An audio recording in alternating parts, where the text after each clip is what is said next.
Well, good morning, everyone, and thank you for being with us. We're going to begin today with our invocation from the Reverend Lynn Cox from the Unitarian Universalist Church of Silver Spring. Please rise if you are able.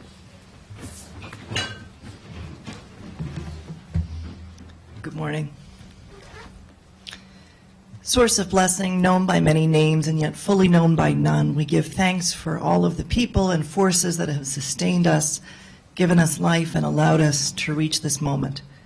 We give thanks for our ancestors and our sacred traditions. We give thanks for Women's History Month.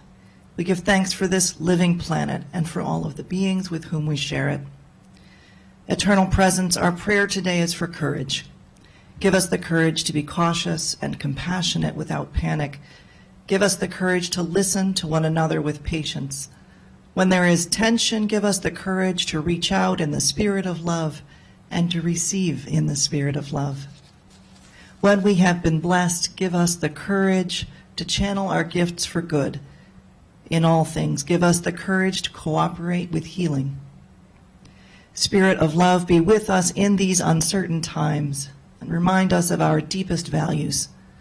Comfort those who mourn, support those who are ill and injured, speak up for those who are in danger, and help us to be some of the hearts and voices who help make it so. Amen. Amen. Thank you, Pastor. I'd like to invite the County Executive, Mark Elrich, to please join me to give a proclamation.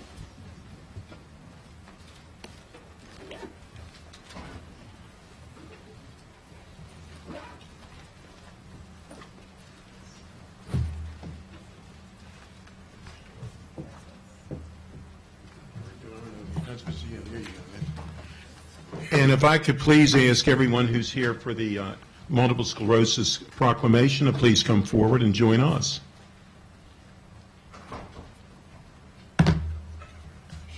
What? Oh, did you? How are you? Yeah, there you go. That's the right. It feels like everybody's on a football team or something here. A few people are looking at foot clicks. Yeah. Would you like to start off, Mark? So I want to thank the council president for bringing this forward and doing this together. I just want to say that one of my staff members, my assistant chief administration officer, Jerome Fletcher, has MS. And that's one of the things you don't always know. And Jerome, I had to be at another meeting this morning, otherwise he would have been here, but he has an attitude that I think is important to keep in mind. Having MS doesn't keep you from doing what you want to do. I will add that Jerome is an avid golfer. You have to have a positive attitude, and yes, it's hard, and yes, it'll change you, but it doesn't have to define you. And I think Jerome's a really good example of people who have not let the disease define them, but to continue to define their own lives and work around the limits that the disease creates, but they basically define what it is they're going to do and how they live their lives.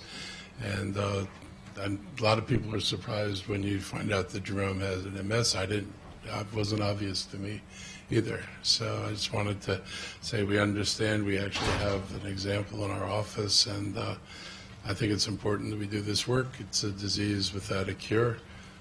But a disease with a lot of attention, and people, I think, are definitely putting the resources, or starting to put the resources in. And we do live in an amazing age of science, so there's a reason to be hopeful and optimistic.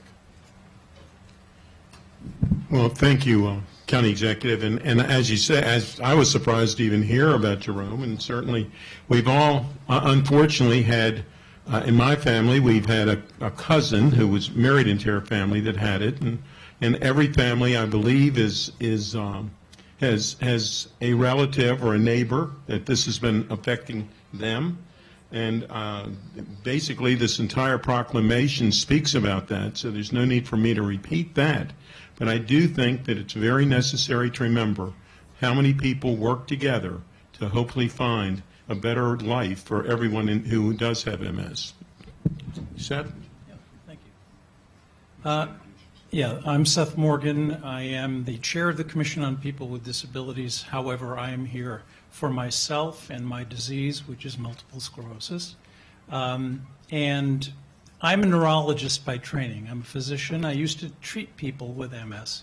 And when I first started working in the field, there was no treatment available. You'd put the person in the hospital and hope that steroids would make them better and stop the disease. So back then, there was no real rush to make the diagnosis because there really wasn't much we could do to forestall the progression. Jump ahead to current times. We have approximately 20 different medications available. And those medications, while they're not curative, they may forestall the progression. It's a very important thing to make a diagnosis early. That's why I come yearly here to ask for a proclamation for Awareness Week. MS is still, on average, not diagnosed until 2 years after onset of symptoms. The reason is because each person has a different set of symptoms, and no two people are alike. And as such, a lot of it gets put off as, oh, it's all in your head. Well, it may be in your head. It could be in your spinal column, too.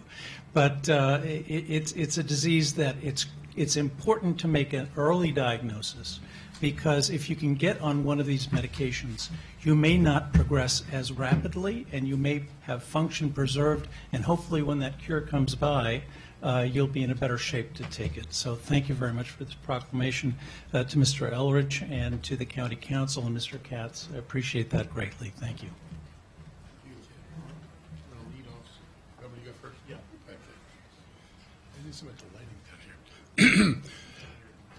No. Whereas multiple sclerosis is a neurological disease of the central nervous system affecting nearly 1 million people in the United States, and is a debilitating disease affecting residents and their loved ones in Montgomery County, Maryland, to whom the National Multiple Sclerosis Society Greater D.C. Maryland chapter provides educational and assistive support. And whereas multiple sclerosis generally strikes people in the prime of their lives between ages 20 through 50, with the cause of this often debilitating and erratically progressive disease remaining unknown with no available cure currently, and whereas the National Multiple Sclerosis Society has been committed for more than 73 years to a world free of MS, heightening public knowledge of the disease, and being a driving force of MS research, relentlessly pursuing treatments and striving to find a cure, investing more than $1 billion in groundbreaking research with the goal of stopping MS in its tracks and restoring what has been lost, being the mission of the society, and one that all Americans and residents of Montgomery County should support. And why don't you finish it up?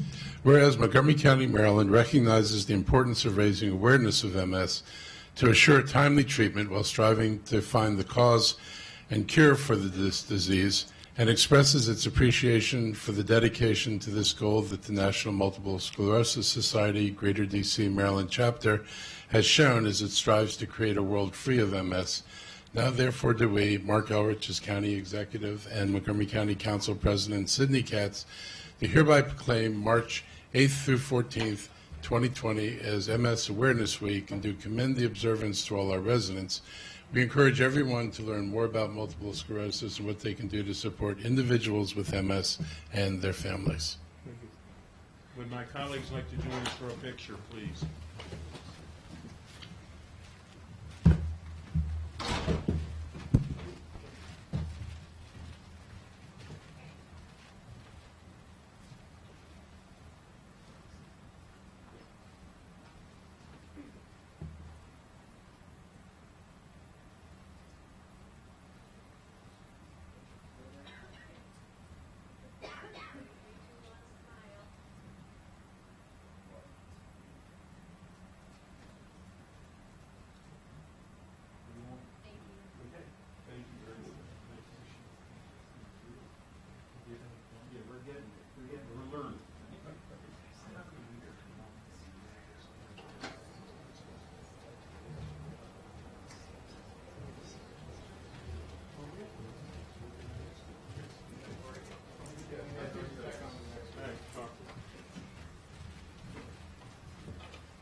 The next proclamation that we have is the proclamation recognizing Women's History Month by Councilmember Navarro and County Executive Elridge. Is he still here? Thank you, Mr. President.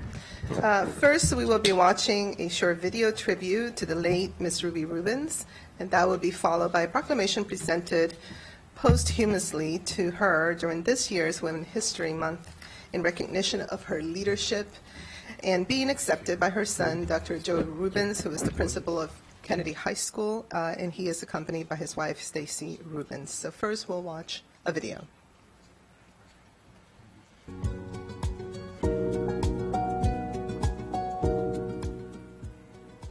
A trailblazer, mentor, and true friend.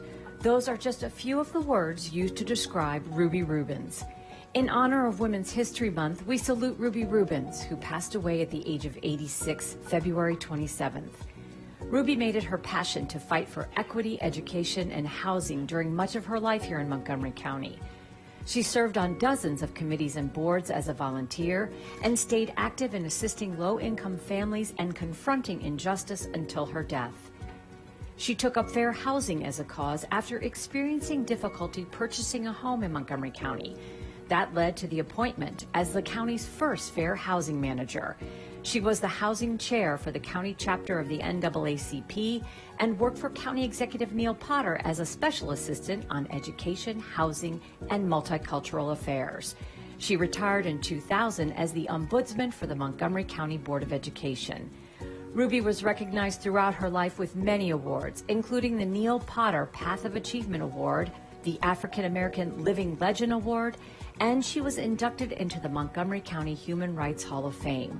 Upon her death, so many of those who were touched by Ruby's dedication and grace shared their thoughts about the impact she had. From Councilmember Nancy Navarro, Ms. Rubens was the true embodiment of the equity warrior. Indeed, she made her mark on our world with passion for affordable housing and closing the opportunity gap in education that exists among our children. And from Council President Sidney Katz, on behalf of the Council, she was truly a friend who advocated on behalf of so many of our residents. Her knowledge and expertise in the areas of education, housing, and equity was invaluable and helped to guide who we are as a county today. We thank Ruby Rubens for all she did to make Montgomery County a better place for everyone.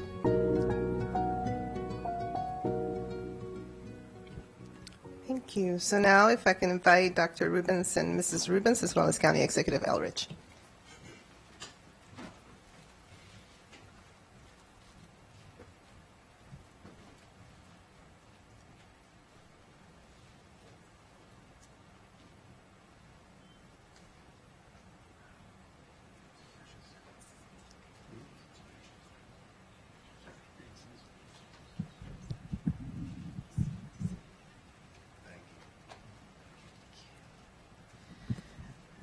First, let me say that it's very interesting because, you know, once upon a time when I was basically a complete newbie in the political arena, you know, there were people like Miss Ruby Rubens who were essential in ensuring that somebody like me would have the support, the guidance, and really the encouragement to step up as a woman of color here in Montgomery County.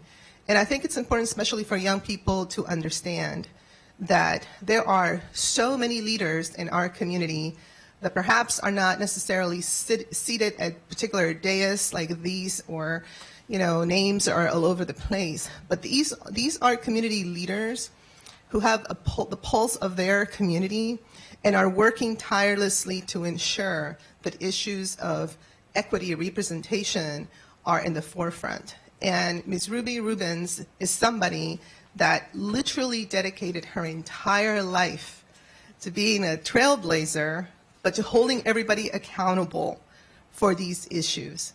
And I mourn her death, as I also mourn the fact that we need to ensure that that kind of dedication, leadership, encouragement, that type of stateswoman is continued in all of our communities. So I basically pose a challenge to all of us to ensure that we fulfill that kind of role in every single one of our communities. This very selfless way of just dedicating your life to ensuring that things that you would think are very difficult or impossible are not. And so there are so many things that we take for granted today. The people like Ms. Ruby Rubens was able to lead, along with so many other greats like the late Roscoe Nix and Mr. Art Williams and Ms. Odessa Shannon and all of those great people. But in particular, as a woman, and as we celebrate Women's History Month, I really felt strongly that we needed to do this to just send a message to her in heaven that we are going to continue her work. So we're going to read this proclamation, and we'll share it. So I'll start with saying that Montgomery County, Maryland, whereas women of every race, class, religion, and ethnic background have made historic contributions to the growth and strength of Montgomery County, Maryland, our nation and the global community in countless recorded and unrecorded ways. And whereas in the United States, women have been leaders not only in securing their rights of suffrage and equal opportunity, but also in the abolitionist movement, the emancipation movement, the industrial labor movement, the civil rights movement, and other movements which create a more fair and just society for all. And whereas these achievements have been critical to the growth and development of our economy and culture and artistic impact, our social advancement in all areas of accomplishment, and whereas despite these contributions, the role of American women in history has been consistently overlooked and undervalued in the literature, teaching, and study of American history, and whereas while we may have made great strides toward equity and equality, we cannot rest until our mothers, sisters, and daughters assume their rightful place as full participants in a secure, prosperous, and just society. And whereas the 2020 Women's History Month theme is Valiant Women of the Vote, the theme honors the brave women who fought to win suffrage rights for women and for the women who continue to fight for the voting rights of others. And whereas during Women's History Month, we commemorate the struggles, celebrate centuries of progress, and reaffirm our steadfast commitment to the rights, security, and dignity of women in America and around the world.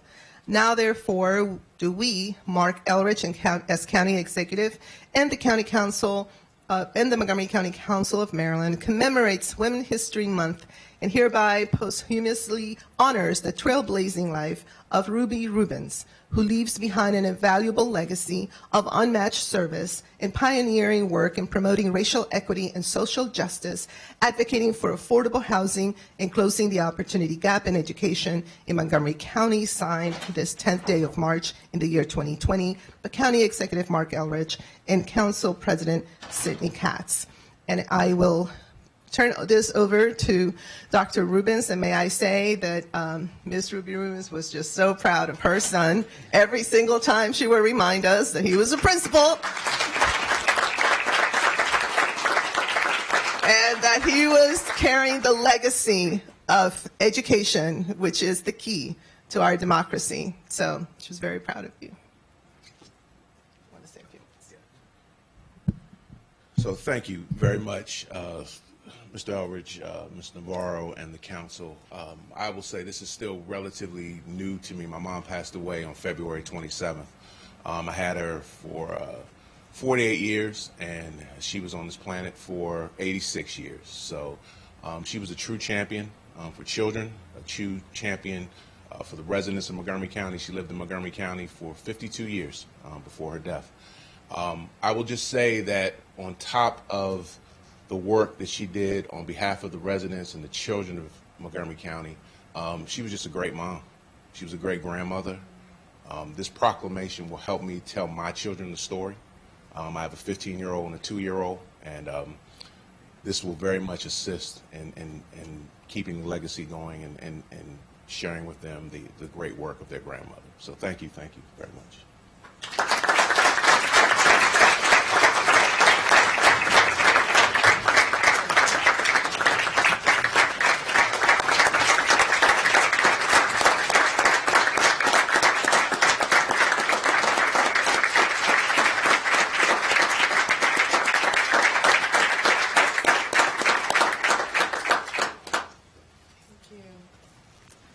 Thank you so much.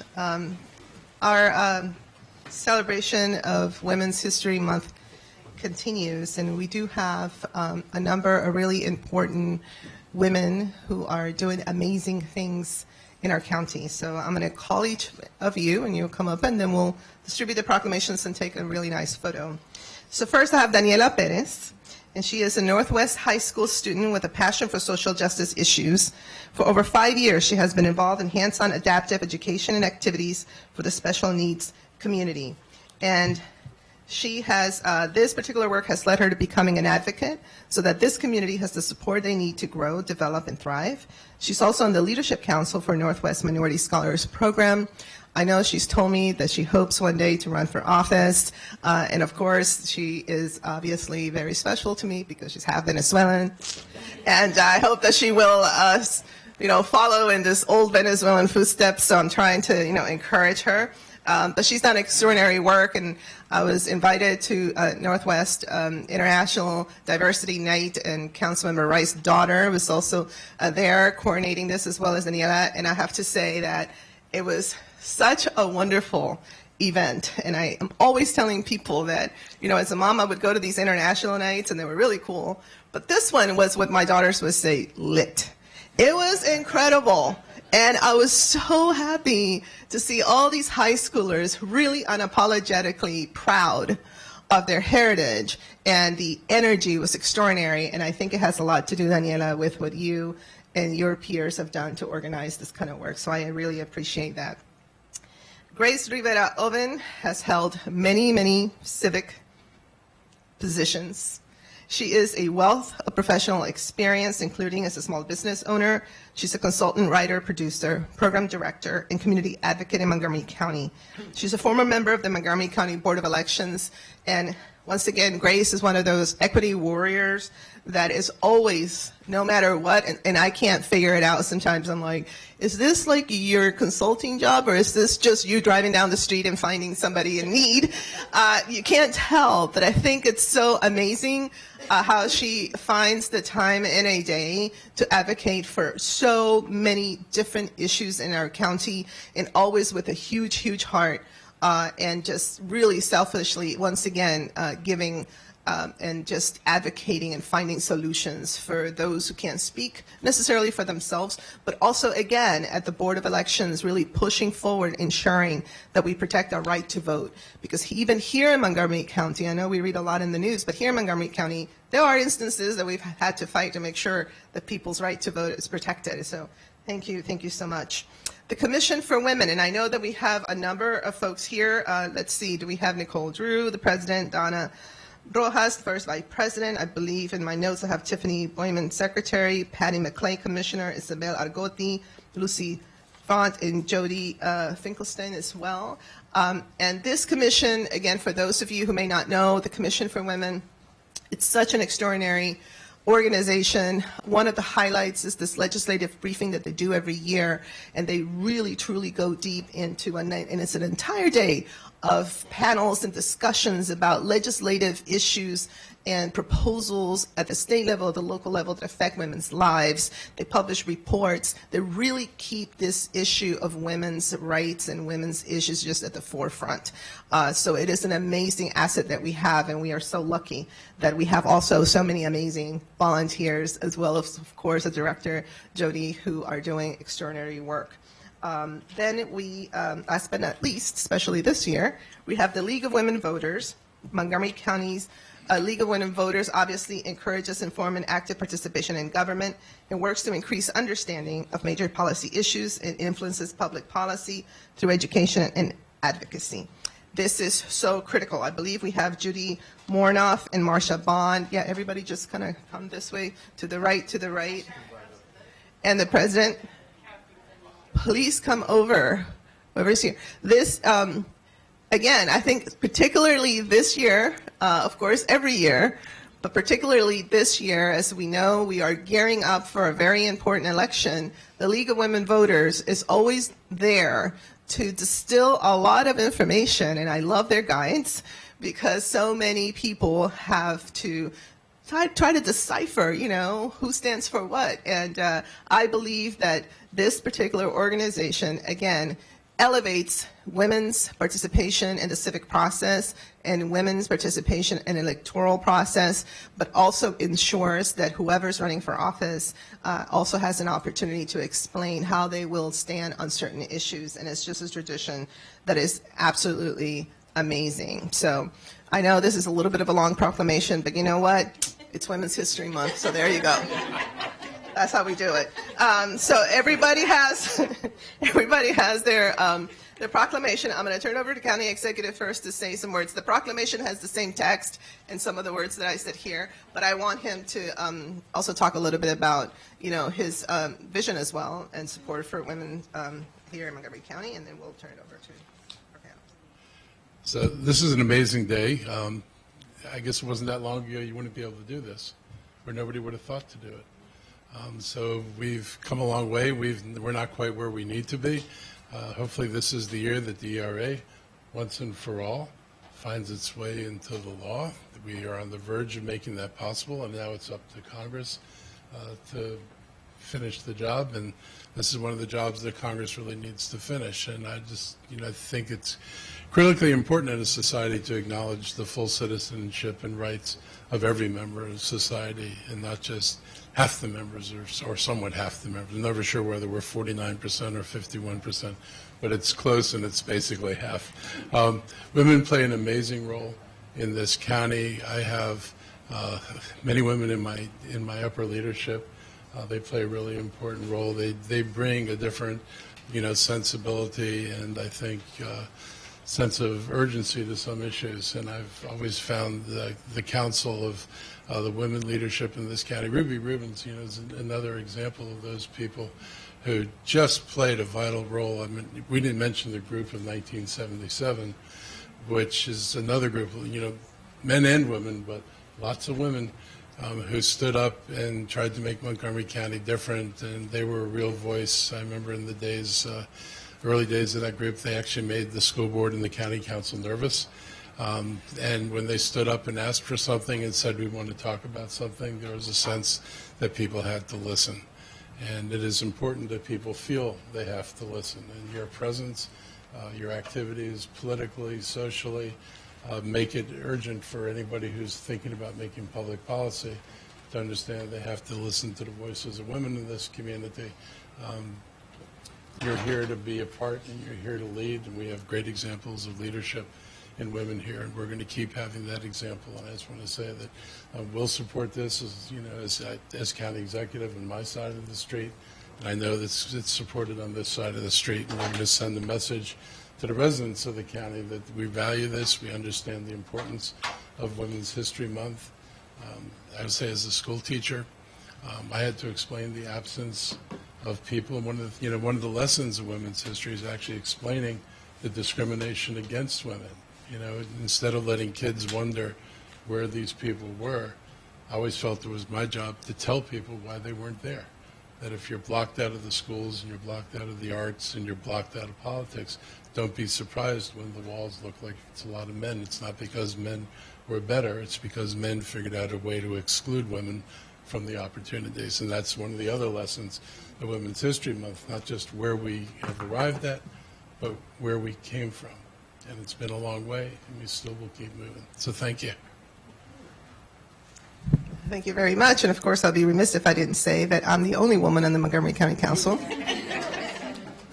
And in the Democratic presidential situation, now we don't have any women running. So it is important. It is really important for us to understand that this is not a given, and that even though we've come a long way, actually, we're at least here on the county council, and now in this, presidential campaign, doesn't seem like we are staying true to that commitment. So I guess it's a challenge for all of us to do our part to make sure that, when I leave in 2022, that more women sit back there, and that also when we have the next opportunity that we elect a woman president.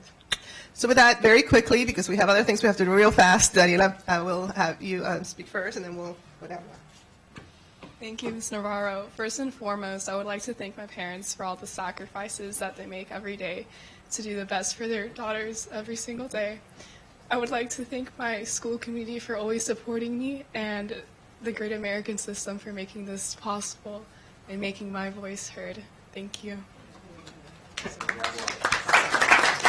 All right, Grace. Very quickly, thank you, Councilmember Navarro and the council members and Mark. And I had the pleasure of meeting your mom, and she was truly an inspiration and a trailblazer, and very honored to have called her my friend. Just thank you so much for recognizing women should be recognized every day of the year, every minute and second of the day. But I want to say thank you to my my son and my daughter who's here, my mom who's watching, and my husband. As women, we are jugglers. We do a lot of things. We are moms, we are daughters, we are friends, we are professionals. And I think we are at a point in history that hopefully the next generation can pick it up and we can see more women in leadership. I'm looking forward to that day when my president is a woman, not just because of the gender, but because we can recognize that women can do anything they put their minds into. So the best thing we can do as moms is to raise strong women who believe in themselves and strong young men who believe in women. Thank you. Commission for Women, Nicole. Thank you. I just want to say thank you, Councilmember Navarro and County Executive Elrich, for always supporting the women of this county and the Commission for Women. First, I also just want to try to, every time I think about this, get a little emotional, but I do want to thank you so much for honoring and acknowledging the work of Ruby Rubens. I mentioned to you on Sunday, she was just a treasure, a great sorority sister of Delta Sigma Theta Sorority Incorporated, but also just a good friend and also a role model for advocacy. Not just for women. She told me that she started because she was advocating for her son in school, and but just someone to model for advocates in the county. And so I just want to say thank you again, just for acknowledging that.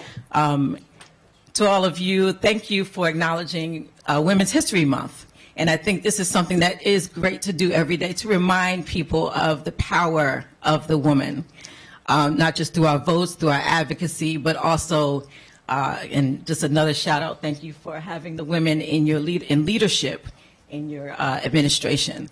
And definitely we look forward to seeing more women on our county council and represented in all areas of leadership. So thank you again. League of Women Voters.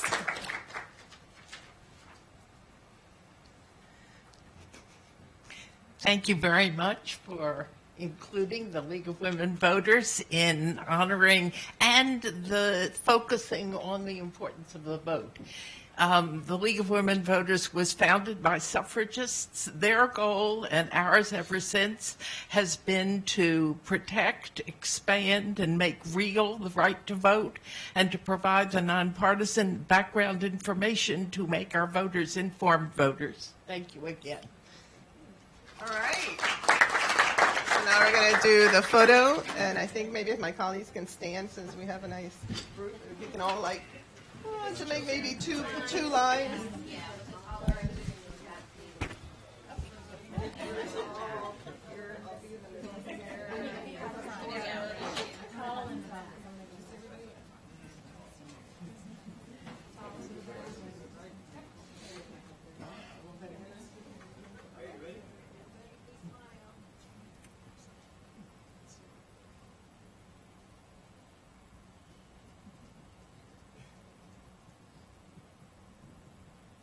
All right.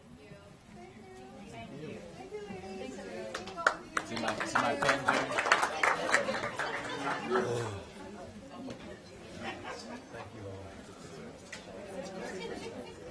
I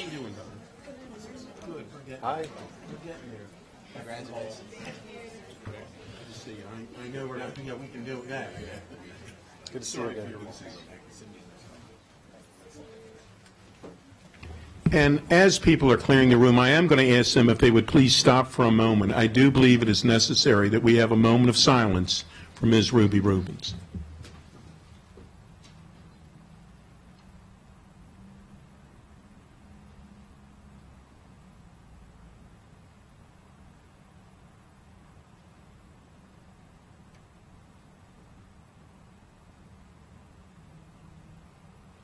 Thank you. She's already missed.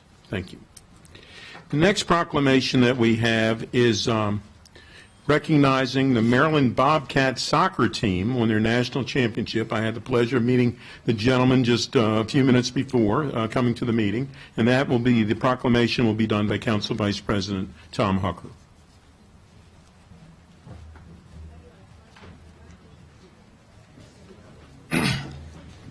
Thank you, Nancy, and everyone. We're all going to miss Ruby very much, and I was glad she had such a moving homegoing service yesterday. Okay, help me welcome everybody. The national champion Maryland Bobcats are here.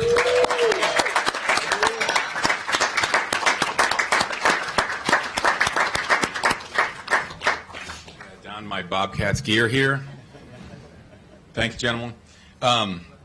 So good morning. Please help me welcome the Maryland Bobcats. These are the national champions of the United Premier Soccer League, the UPSL. They are based in Montgomery County. Their home field is right in Silver Spring at Montgomery Blair High School. If you don't know, the United Premier Soccer League was formed in 2011, and it currently includes more than 300 teams all across the United States. And who's the best? These guys.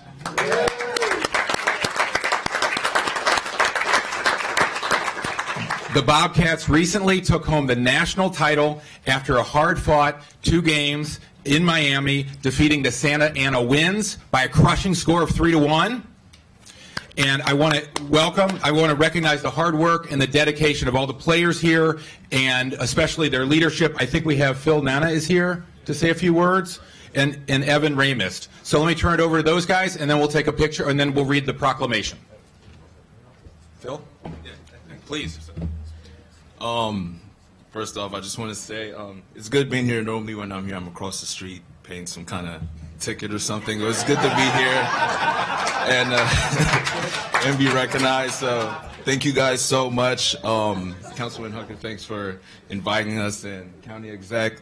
This is something that, I mean, I don't think we were expecting to win a national championship for such a new club. I think we're only a year of being a professional or semi-professional club, and being invited here is just it's flabbergasting for us, and we're super so much gratitude is involved. Like he said, we represent Maryland, but this is our home, Montgomery County, and this has actually been my home for over 20 plus years. I went to Montgomery College, and I think one of the biggest things here is this is the county of endless possibilities. That's the slogan of Montgomery College, and I think this team embodies that, because most of these guys have 9-to-5 jobs, most of these guys have kids, all that stuff, and we weren't expecting to go out and win a national championship as semi-professionals, but endless possibilities, we're here.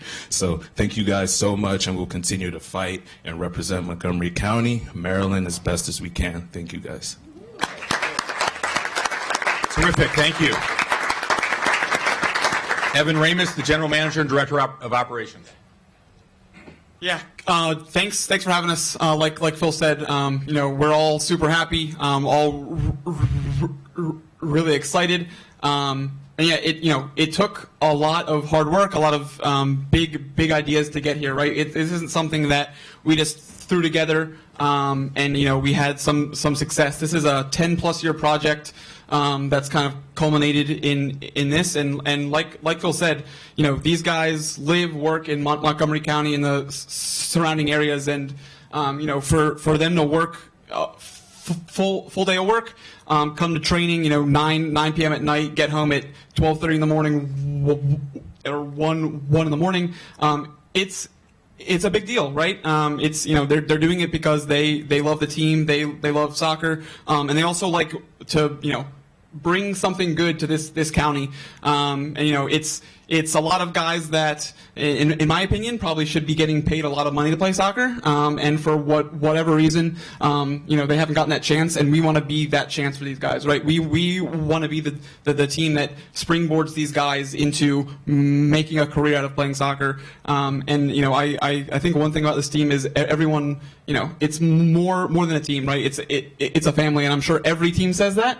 But it is true for this team, and we are really excited, to bring home the trophy, but also, to represent Montgomery County and Maryland as a whole. So, thanks for everything, and thank you guys for having us here.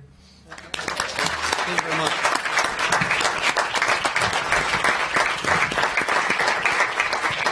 Well, we got 1 million residents who are very, very proud of you guys. So let me read you the proclamation. County Council of Montgomery County, Maryland, whereas the Maryland Bobcats FC train, play games, live and work in Montgomery County and use players from the local areas, surrounding counties, and all over the state of Maryland to produce fun, successful soccer. Whereas the Maryland Bobcats stay true to the county and region that gave them the opportunity and platform to showcase the talent, abilities, business knowledge, and personalities that come out of Montgomery County and come together to create a winning and inclusive culture. And whereas in February 2020 saw Maryland Bobcats FC lift the United Premier Soccer League National Championship trophy and bring home the title to Montgomery County, its fans and community members who have supported them while creating a family-friendly, cost-effective way for community members to support a local team and businesses in their own backyard. And whereas in 2019, Maryland Bobcats FC lost only one game during the United Premier Soccer League season, including an undefeated fall season, won the fall 2019 UPSL National Championship with players from 8 different nationalities playing in the national finals representing Montgomery County, and continued to give back to the local community through soccer, volunteering, and monetary donations. And whereas the Maryland Bobcats FC is a successful minority-owned company and has demonstrated that a group with a one-family mentality and a belief that everyone should have an equal opportunity to choose any path they want to pursue beyond soccer can achieve great things. Now, therefore, be it resolved that the County Council of Montgomery County, Maryland congratulates the Maryland Bobcats FC and calls on the community to join Montgomery County in recognizing and congratulating our fall 2019 UPSL national champions. Signed today. Congratulations, fellas.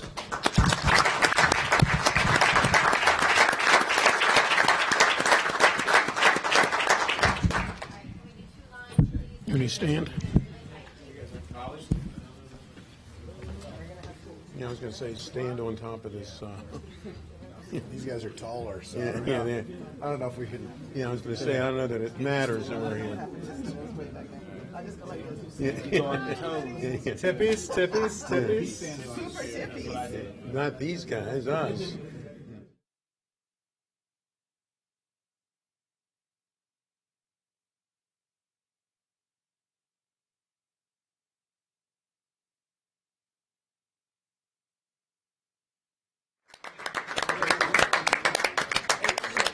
Who has the social media for you guys? You are good. Thank you.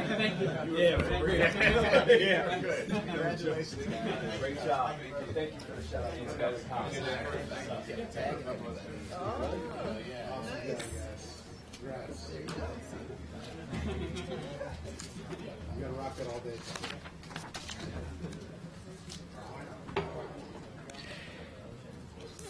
Congratulations to the team.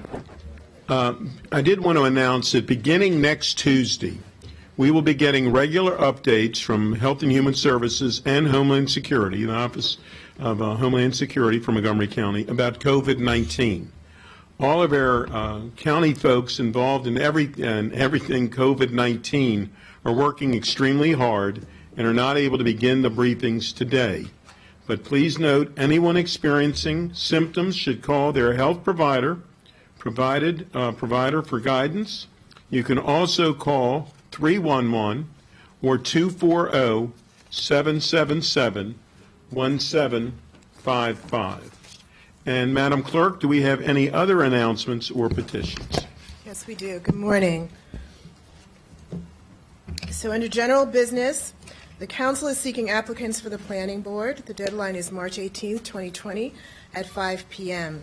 Also, the council will be holding public hearings on the FY21 operating budget on April 13, 14, and 15 at 7 p.m. and April 14 and 15 at 1:30 p.m. Persons wishing to testify may sign up beginning March 19th, 2020. We also have an addendum this morning.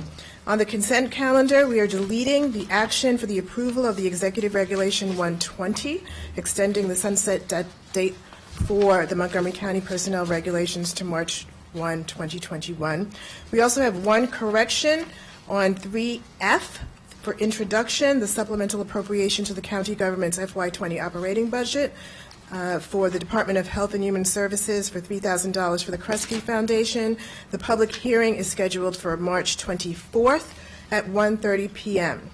We're adding, under the legislative session for date number 8, 4.5A, call of bills for final reading, Bill 3319, Police Community Policing. And finally, Council President, we have no petitions this morning. Thank you very much. The minutes have been distributed for dates February 4th, February 10th, and February 11th of 2020. Unless there are any corrections, they will be approved as received. I see no corrections. Thank you very much. Next, we have a consent calendar. Is there a motion? It's been moved by Councilmember Navarro, seconded by Councilmember Rice, that we approve our consent calendar. I see no lights on. All those in favor, please raise your hand. Opposed? Carries unanimously. Next, it was legislative session. The first is Bill 1320, County Property, Disposition, Affordable Housing. Lead sponsor, Councilmember Jawando. The public hearing is scheduled for March 31st, 2020 at 1:30 p.m. Councilmember Jawando. Thank you, President Katz. It's a pleasure to introduce this bill today, 1320, which is really all about prioritizing and maximizing public land for affordable housing. Many of us have talked about this, whether it's the COG housing goals that we need to meet, are many of our residents who are housing burdened. We need to maximize every possible way to achieve more affordability in our housing here in Montgomery County so that we can continue to thrive and our residents can thrive. A recent American Community Survey found that half of renters and almost 24% of homeowners in Montgomery County are housing burdened, meaning that they pay more than 30% of their income on either their rent or their mortgage. This bill would require that dispositions of public land, so when we say we're going to get rid of a sell or dispose of public land that are going to be used primarily for housing development, would include 30% affordability as a requirement, and within that 15% would be for at the normal MPDU rate of 65% or so, and the other 15% would be at 50% or below of area median income. I was able to work with my colleagues to push this type of approach in our latest Forest Glen master plan, and I think changing our disposition in this way sends a strong message that we are prioritizing public land for affordable housing and housing in general. And so I am proud to introduce this bill and hope that my colleagues will support it. Thank you. Thank you very much. And again, the public hearing is scheduled for March 31st, 2020 at 1:30 p.m. Councilmember Rice. Thank you very much, Mr. Katz. I would like to remove Bill 3319 from the table for discussion. It's been moved. Is there a second? Second. It's been moved by Councilmember Rice and seconded by Councilmember Navarro. All those in favor of removing it from the table or bringing it back, please raise your hand. And that carries unanimously, right? Am I seeing everybody? Okay. Thank you. Councilmember Rice. Thank you very much. I'd like to move that we amend Bill 3319. I know that Councilmember Jawando has submitted an amendment, and so I'm not sure if Councilmember Jawando would like to introduce it. Okay, so I'll yield to Councilmember Jawando. Okay. Thank you very much. Councilmember Jawando. Well, let's go to Councilmember Jawando, please. Okay. Is that Go ahead. okay? Thank you. Is that okay? I'm sorry. Um, Thank you. I shouldn't have. Yeah, no, go ahead. If You know Councilmember Navarro wants what? to go Let first. Councilmember Go ahead. Navarro go first, Sure. please. Yes. I appreciate that since I was not present last Tuesday because I was sick and I was practicing social distancing from home. So I appreciate And the thank you for indulgence. doing that. We appreciate that as well. So I really wanted to take this opportunity to thank all my colleagues for sponsoring this bill, and Councilmember Rice for being a co-sponsor. Also want to thank Councilman President Katz and Councilmember Albornoz, who I know held 2 work sessions on this bill and entertained the amendments that I recommended, and were able to adopt those amendments during those 2 work sessions. It's important for me to, again, frame how this bill came about. As Council President last year, we had a lot of really, I think, fruitful conversations regarding the police chief selection process. And there were many forums in the community where a lot of conversations centered around this notion of community policing. And it was literally one of those terms that just began to, as they say in social media, trend. This notion of community policing. What does it mean? What does it mean for different communities? What is the perception of community policing? Are the things that we are doing actually considered to be the most effective way to practice community policing, et cetera? So there were a lot of different opinions about this. And I have to say that finally, during a particular meeting with the FOP and some community groups, it occurred to me that in a year where it was important to establish a lot of frameworks, and we did a lot of that in other areas, maybe it was time for us to then take up this issue of community policing and be able to at least provide a framework. And this bill is a framework. This bill is not prescriptive. It basically provides a framework that then, once we adopt it, the executive can work on regulations along with the community organizations. We do also have the the Policing Advisory Commission, the FOP. All of those stakeholders can then really come together and provide necessary input for how this particular framework can be implemented. And so that's where the real, I think, important work will happen. And I say that because I know that there was a lot of social media back and forth right before we adopt, this bill was taken up last week. But I just want it for the record to know that, I spent a lot of time meeting with a lot of different community groups, including the group Standing Up for Racial Justice. And I so much appreciated their input because many of the amendments that I put forth during the Public Safety Committee work sessions came from them. And they were so important because they really strengthened the bill. So we really did work together to ensure that this framework would truly reflect, I think, the best possible scenario for all of us. So again, I want to emphasize that because I know there was a lot of back and forth about, should we wait, should we table it, should we withdraw it, et cetera. And I feel very strongly that our advisory groups provide such important and positive, productive input, and we will take that into consideration. But ultimately, it is up to us as the legislative body to move forward in our particular legislative agenda, and I feel strongly that this will complement all the work that's happened. As a matter of fact, Councilmember Jawando's amendment really, I think, strengthens the Policing Advisory Commission legislation.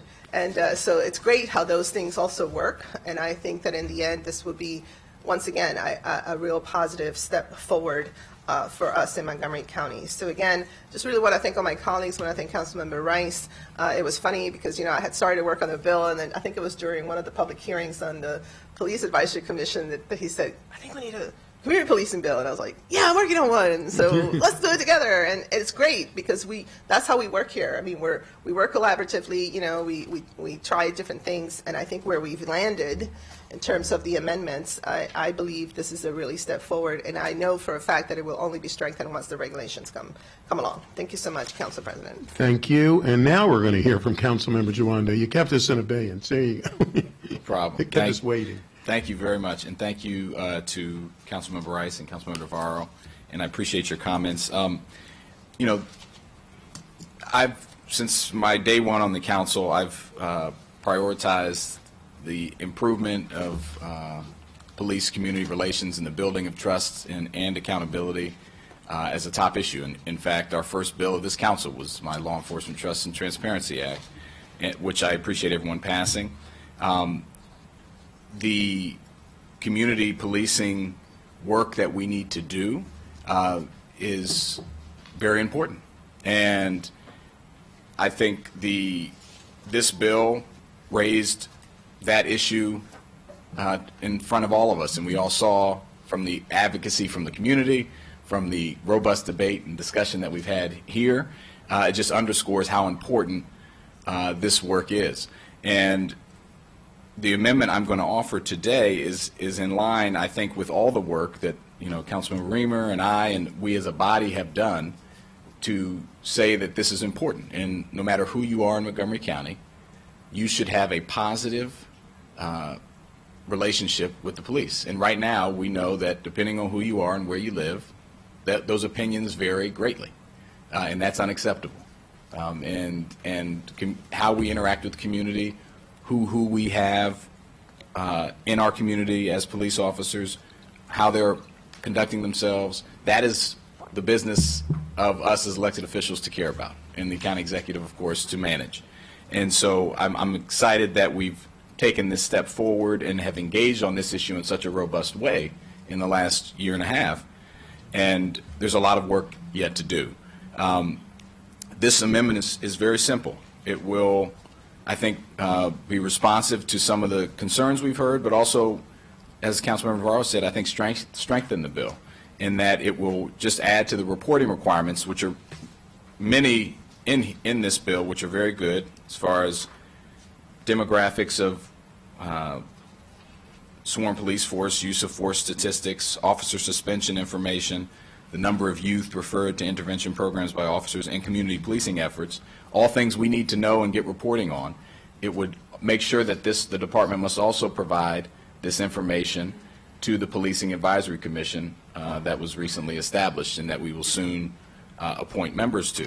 And I think that will just strengthen the connectivity of these two efforts. And certainly, as we're continuing to define what community policing is, again, I often say that's a term like equity or in these other terms where depending on who you are, you think it means different things. And we need to clearly define what that means. I've been very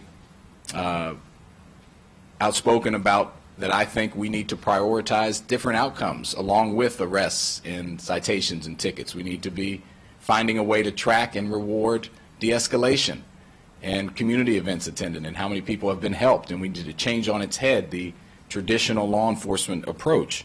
And I know we have partners that want to do that, and we need to work with them to make sure they have the tools to do so. So I hope that this will allow us to come together and, again, begin this really important work.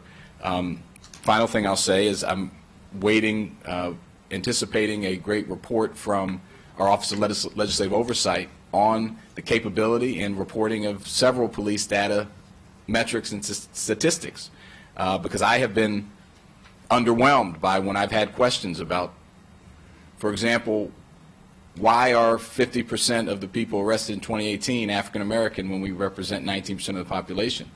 And what are people being arrested for? And have we looked at that data and have we analyzed it? The answers have been insufficient. So we know we have data challenges because we need to know what's happening if we're going to improve in that trust in all communities across our county. So I appreciate my colleagues. I offer this amendment very supportive of the goal of this bill, and I look forward to working with them and the rest of my colleagues and the police department and the community to make sure that we can really tackle this important issue. Thank you. And that's a motion. Is there a second? Councilmember Reamer has seconded. Councilmember Rice. Well, thank you very much, and I really want to thank Councilmember Duando. I think we had a very good discussion yesterday about what I think this bill means for us, and it's a starting point. It's a starting point of acknowledging some of the challenges that we continue to have in our community and a commitment to what it is that we need to do to continue to make our police force even better, police force that will certainly meet the needs and goals of all of our communities, especially those communities of color who continue to face challenges when it comes to economic disparity, as well as some racial challenges when it comes to discrimination. The reality is that our workforces in police aren't any different from Ride-On, aren't any different from our schools, aren't any different from Health and Human Services or Transportation or Department of General Services, procurement. The reality is that it's a microcosm of who we are as a society. And we continue to still face challenges of equity in our communities, so much so that we just talked about International Women's Day and how women are still underpaid and not treated as their male equal counterparts. And that's a problem. So we still have more work to be done, and it should not be a surprise to anyone. But it doesn't mean that we throw up our hands and say, well, therefore, we're just going to give up. We have to commit ourselves to continuing to make it better. And we know we can do that with hard work. We have to acknowledge who we are. We have to acknowledge the challenges that we face, and then commit to making those changes. And so from that perspective, I think this bill sets up a framework to do that. And I really want to thank then Council President Navarro for working with me on this and bringing me along and saying, hey, this is something that we can do to really make a difference in our community. It really is something that I believe will start the conversation, will start the dialogue about what it is that we need to do to make sure that policing works for all of us. I think that's the goal of what these organizations who came out today, I think they just went about it the wrong way, and I'll continue to say that. That's my belief. I don't believe that it's about just saying we don't want police. Instead, it should be about what we want our police to do. And I think if we go from that perspective and ensure that our police are working for us, protecting us, serving as role models and mentors, I will tell you that just because a person wears a gun on their hip doesn't mean that they can't be a mentor to a young child. We've seen it in our communities. You go to Plumgar Recreation Center and look at Officer Marcus Dixon, who's in the community who does summer programs for kids, and the only male mentor that some of these kids have in their life is him. They told me so to my face, that they had never had a black man who they saw who was talking about doing things positively in the community. That's what happens when we give people the ability to be able to make a difference in people's lives. And so I just, again, I made a long speech last time, but this is personal. This is something that means a lot to me, and I know it means a lot to a lot of people up here. It means a lot to Councilmember Duando. It means a lot to Councilmember Navarro. It means a lot to Councilmember Albornoz as people of color, but it also means a lot to the other people that are here on this dais who understand the struggle that we deal with each and every day, who, regardless of what we wear, regardless of how much money we have, what kind of car we have, still look at us the same way. And when I take off this suit, I'm just like every other kid that's in these neighborhoods. I'm just like all these other people who are walking around who folks may think something different of. And the reality is that having a better relationship with our police department can help to assuage some of the challenges that we see that are happening in our communities as a result. And so I just really want to thank everybody for their support. I especially want to thank folks who stuck with us in trying to make this happen. This is not a huge deal in this particular bill, but it is a huge deal in terms of what it can start and the catalyst that it could create. So I thank you guys for your support. Thank you. Councilmember Navarro. Thank you. So first, of course, I'll say that I'm supportive of the amendment offered, but also wanted to I guess, correct myself, it was the Silver Spring Justice Coalition that did provide a lot of the amendments. I did meet with the other groups as well, and they did have some other thoughts, but I wanted to make sure that they were shouted out into the record because their work has been really important. And I also want to acknowledge Chief Jones, who's in the audience, and thank him and his police force for engaging in this process and acknowledging that, even though some of this data may not exist, that we will work together to provide whatever resources are necessary in order for them to be able to forward that data to us. And lastly, I'll just say that, this is obviously part of our responsibility. It is to make sure that we're able to put forth legislation or, initiatives, et cetera, that will strengthen our ultimate goal. There is not one particular proposal that is going to be the end-all, be-all. This really, in my opinion, is complementary to some of the work that has already taken place. But let's not forget also that racial equity and social justice legislation requires data, and it requires these kinds of impact notes that also cover the police department. So there are many ways in which I think we have strengthened this particular policy area, and I particularly feel really proud of the work that this council has embarked on, and also finding that balance because I will just put it out there, there are many communities, especially communities of color, immigrant communities, where a lot of times there's a blanket statement made on their behalf, and immigrant communities and communities of color are not homogeneous.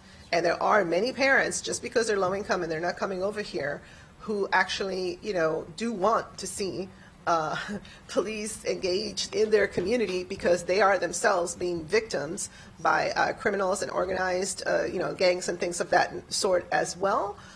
So for us here on the dais, we want to hear from everybody. At the same time, we also have this responsibility to go out there and seek information from folks who may not feel comfortable coming to tell us, and then balance all of that. And it's not easy. I will give you that, but I know I personally take that very seriously as we engage in these kinds of conversations because, again, there are a lot of voices out there who we have to also take into consideration. Thank you. Thank you. Councilmember Reamer. Thank you. Speaking to the amendment, I appreciate it. I thank Councilmember Joanda for bringing it forward. I'm happy to support the bill. I thought last week's conversation was difficult but needed. I want to thank Councilmember Rice for his advocacy, his ongoing advocacy, Councilmember Joando as well for his leadership, both of your leadership and advocacy. What had given me pause, candidly, about the legislation was just that we were creating a very substantial new community engagement tool. The Policing Advisory Commission, which was difficult to create and went through a lot of twists and turns, and I think has a lot of excitement in the community. I know I'm certainly hearing from a lot of really amazing county residents who want to get involved in it.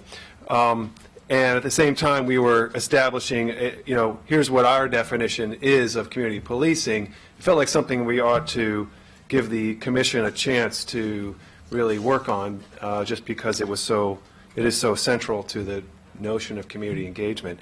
So I think that we've made that point. I think this amendment helps improve that connection to the commission, and I really do hope that the commission in its early stages will spend some time working on this bigger picture question, which I know this bill is seeking to get at, which is, what is community policing? What do we mean? I think most people in the county believe that that's how police should do work, is through community policing tactics, but I don't know that we all know we have the same definition of what that means. So that should be a collaborative process, building that, creating that, and we should take some time to get it right. So I think the elements of the bill, the reporting and data requirements, will certainly help in that process, and I look forward to continuing this conversation so that we can get a better sense of what community policing means to us and to the community. So I'm pleased to support the amendment and the bill. Thank you very much. Councilmember Glass. Thank you, Mr. President. I also want to thank Councilmember Joanda for what I think is a thoughtful amendment to help strengthen the bill, and thank the original sponsors of the bill, Councilmember Rice and Navarro, and I agree with the sentiments just shared by Councilmember Navarro that this amendment does strengthen that bill. And the the thoughts that I shared last week in our robust and I think important conversation. This week it is this amendment that strengthens the relationship between the work that we've been doing, particularly with the Police Advisory Commission, making sure that as we move forward and as we make sure that every resident in Montgomery County feels safe, the community policing bill provides and requires the information be shared with the commission so that our residents can participate in these conversations and that important data is shared so that we, again, come back to the central tenet of making sure that everybody feels safe and is safe. And thank you for everybody for engaging in an important conversation, and I look forward to voting in support of this measure today. Thank you very much. Councilmember Navarro. Sorry, so I wanted to clarify that I think I said that I think this amendment strengthens the Policing Advisory Commission bill. I do think it's a great addition to this bill, but in my opinion, it really does strengthen that other particular bill, and I wish we had thought about it back then, but I think it fits very nicely with what we're trying to do here. Thank you. We have a motion and a second on the amendment. All those in favor of the amendment, please raise your hand, and that is unanimous. And Madam Clerk, I believe this is a roll call vote. Please. Mr. Glass? Yes. Mr. Glass votes yes. Mr. Jawando? Yes. Mr. Jawando votes yes. Mr. Reamer? Yes. Mr. Reamer votes yes. Ms. Navarro? Yes. Ms. Navarro votes yes. Mr. Albornoz? Yes. Mr. Albornoz votes yes. Mr. Rice? Yes. Mr. Rice votes yes. Mr. Friedson? Yes. Mr. Friedson votes yes. Mr. Hucker? Yes. Mr. Hucker votes yes. Mr. Katz? Yes, so that is unanimous. Thank you very much. Next, we're going to have a work session on the on FY 21-26 Capital Improvements Program, and the first is recreation, and I believe the chair of the committee, Councilmember Rice, did you have anything to add, or is staff going to handle this? Well, it says E&C. Okay, and then it's Councilmember Reamer. I was Okay. intrigued to see his presentation on this back. Trying to creep in on your. Look, he could have done it. Playing the part. Could have done it. I know exactly. That's what I was like. Interesting. He should have waited. Well played, rising to Councilmember the Rice. occasion. It's like every play playing the part of Councilmember Rice will be Councilmember Reamer. Okay. Please, whatever. Whoever would like to take this, All right. please take it. I'll give it a correct. Okay. Okay, so, great. We have our team with us, Vivian Yao, council staff, Robin Riley, Director of Recreation, and is that Melanie? No. There's Melanie, okay. Anita, thank you, Anita. So this budget for the recreation programs reflects a decrease, 3.2% decrease from the current capital budget, the recommendation, which is about $3.9 million over the period of the capital program. The major elements of it, we have some pretty substantial expenditures related to our aquatics programming. Certainly the big ticket item there is the South County Regional Recreation and Aquatic Center, which will be opening in 2022, and is an exciting combination of both housing and an aquatic center right in downtown Silver Spring, built by the Housing Opportunities Commission. So there are a few pools projects, aquatics projects, and there's some maintenance and kind of general facility maintenance related projects. So I will let the council staff work through on, and if folks have questions, you can ask as we go. Again, I think that the headline here is slight reduction in expenditures overall. We're watching the delivery of the South County Regional Aquatic Center closely. We're excited about that. There's some other building improvements for Shriver and MLK Pool, and most everything else is sort of continuing as it was. We did just have a brief conversation about the Kid Museum, and their funding was allocated previously, it was appropriated previously, and it's still available. We don't have to re-budget for it because it's still available from the previous appropriation authority. And by the way, we're hoping to hear good news. I think we've received a letter about KID and their facility. So, Vivian, I'll turn it to you to take us through. I don't know if the director would like to make any comments. Okay. Okay, so the Fed committee met on February 13th, and they recommended 3-0 the approval of projects as recommended by the county executive, which are South County Regional Recreation and Aquatic Center, Kennedy Shriver Aquatic Center building envelope improvements, the new swimming pool slide replacement project, shared agency booking system replacement, recreation facility modernization, Wall Park Garage and park improvements, the North Bethesda Community Recreation Center, and the Kid Museum. There was 2 projects that the committee recommended changes to. One was Martin Luther King Jr. Indoor Swim Center renovation, and there is an updated expenditure table that accurately reflects the amounts to be expended through fiscal year 21 through 24, and that PDF is in your packet as recommended by the committee. Vivian, could you please, thank you. Sorry. And the second project that changes were recommended for is the new recreation facilities refurbishment project. This is a new level of effort project that provides a structured process for repairing or replacing different facility components at basically all of the recreation facilities in the department. The committee recommended expediting expenditures beginning in fiscal year 22 instead of fiscal year 24, and also recommended prioritizing the Caulfield Community Recreation Center in the PDF. There was, again, discussion about the Kid Museum as well as discussion about the progress related to the Wall Park Garage and park improvements project. And again, with that project, the committee confirmed that funding would be available if the Gables development moves forward more quickly than anticipated. Mr. Vice President, that's our recommendation. Department Director, do you have anything to add, or? No, I'm fine, thank you. Okay. Councilmember Albornoz. Thank you, Mr. President. Never want to miss an opportunity to acknowledge the incredible work of our Recreation Department. I do want to highlight for my colleagues just the importance of the Recreation Facility Modernization Plan, which has been in the works for quite some time, and really appreciate the department's efforts to elevate the Caulfield Community Center project in particular.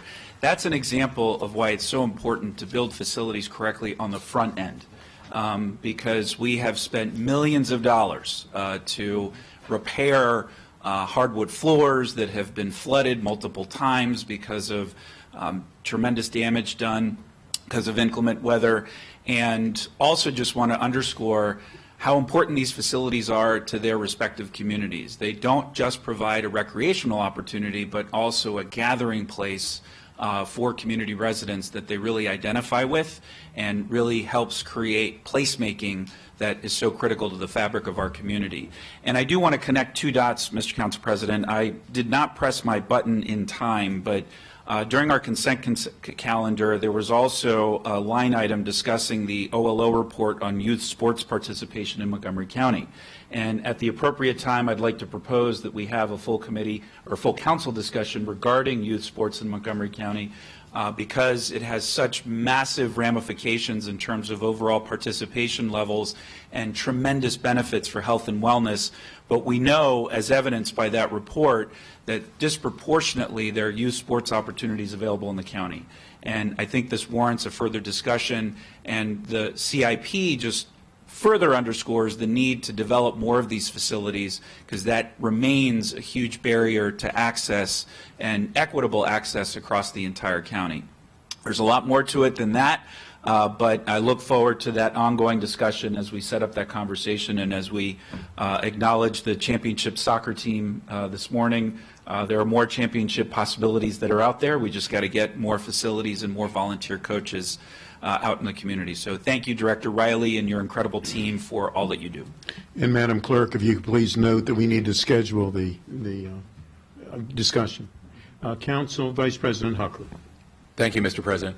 I just want to quickly echo the importance of, I'm very glad to see this investment, not necessarily the cut, but the investment in the Caulfield Center, which, as Councilmember Albornoz said, and he knows something about the rec department, they're really long overdue, and we've spent a lot of good money after bad because of all the frequent flooding there, and also the Martin Luther King Center, which is overdue as well. It's an institution in my district, and I'm sure for the rest of the county as well, and I'm really glad to see that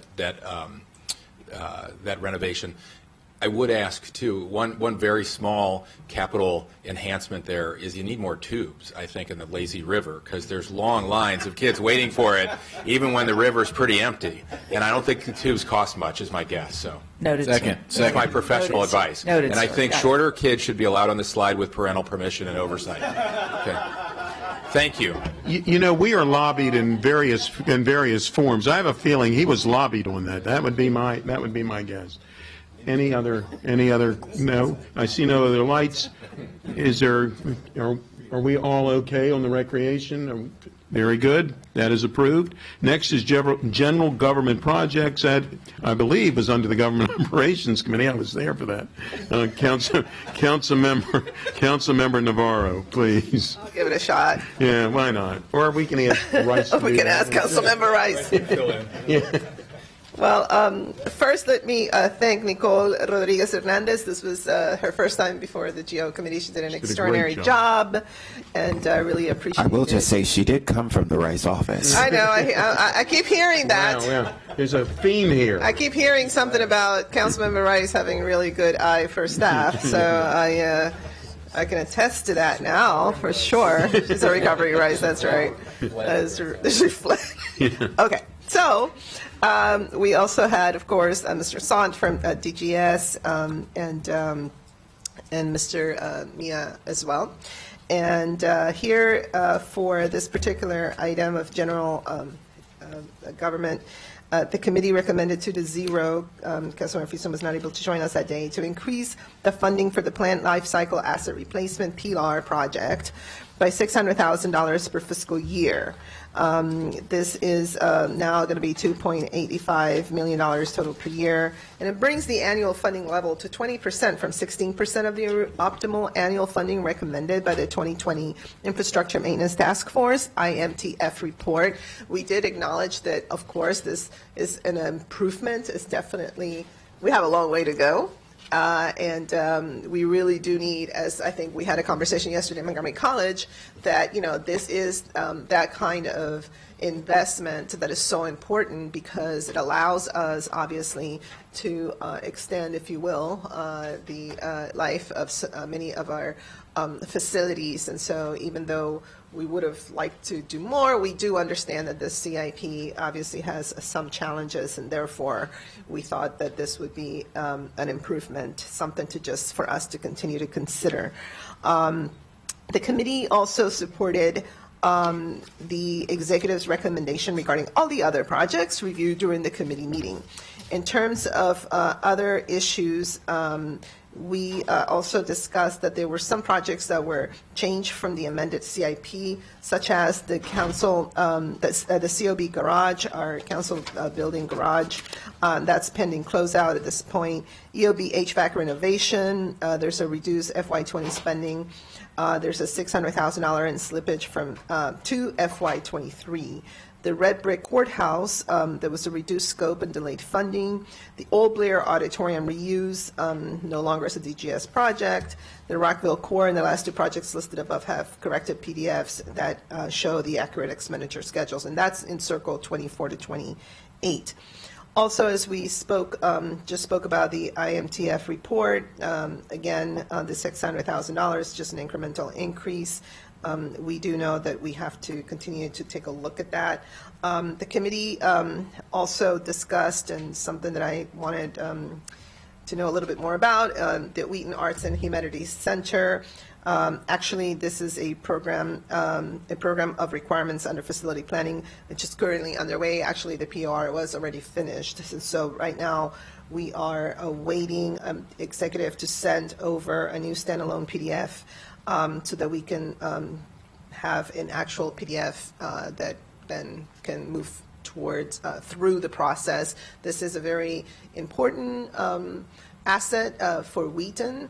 I think that this could really provide a lot of that very important activity that we all were discussing as we had so many conversations about the Wheaton Revitalization Project and the Arts and Cultural Center. It's something that the community, of course, has wanted, given that Wheaton has an arts and entertainment designation, but also, in my view, could really be the repository of all of this amazing, art and extraordinary creativity that exists here in our county, given the diversity in the county. I think this would be a really cool project, and it's something that I've been very proud to champion along with my colleagues here. And so we're getting close to getting it into the CIP as well.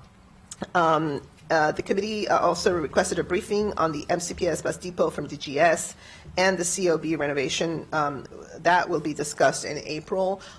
We do understand with regards to the bus depot that the executive had been in conversations regarding some possibilities.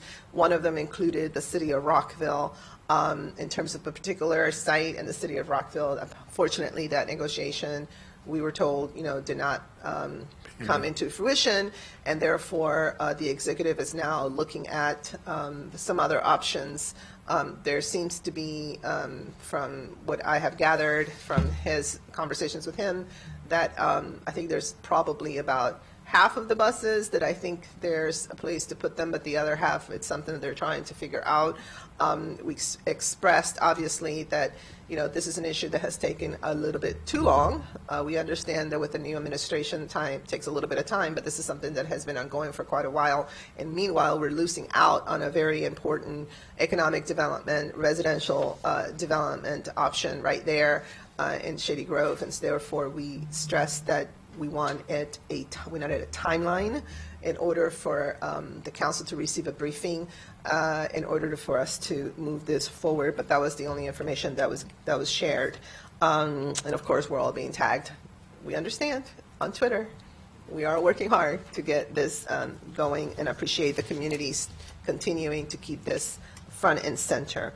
Other than that, you can see that there are reports contained in pages 1 to 20.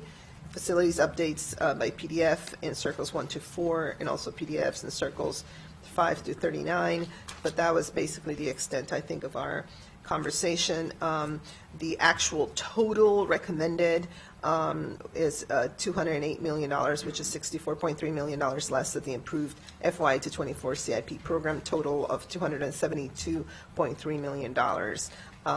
And again, that reduction is just because of substantial completion of projects.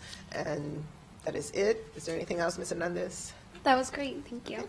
Awesome. If there are any questions, you can ask Ms. Hernandez. Thank you. Councilmember Friedson.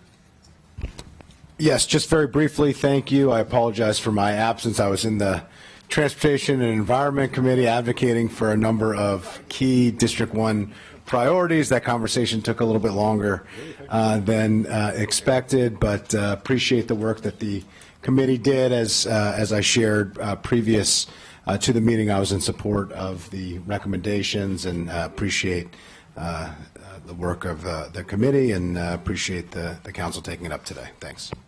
Thank you. Councilmember Rice.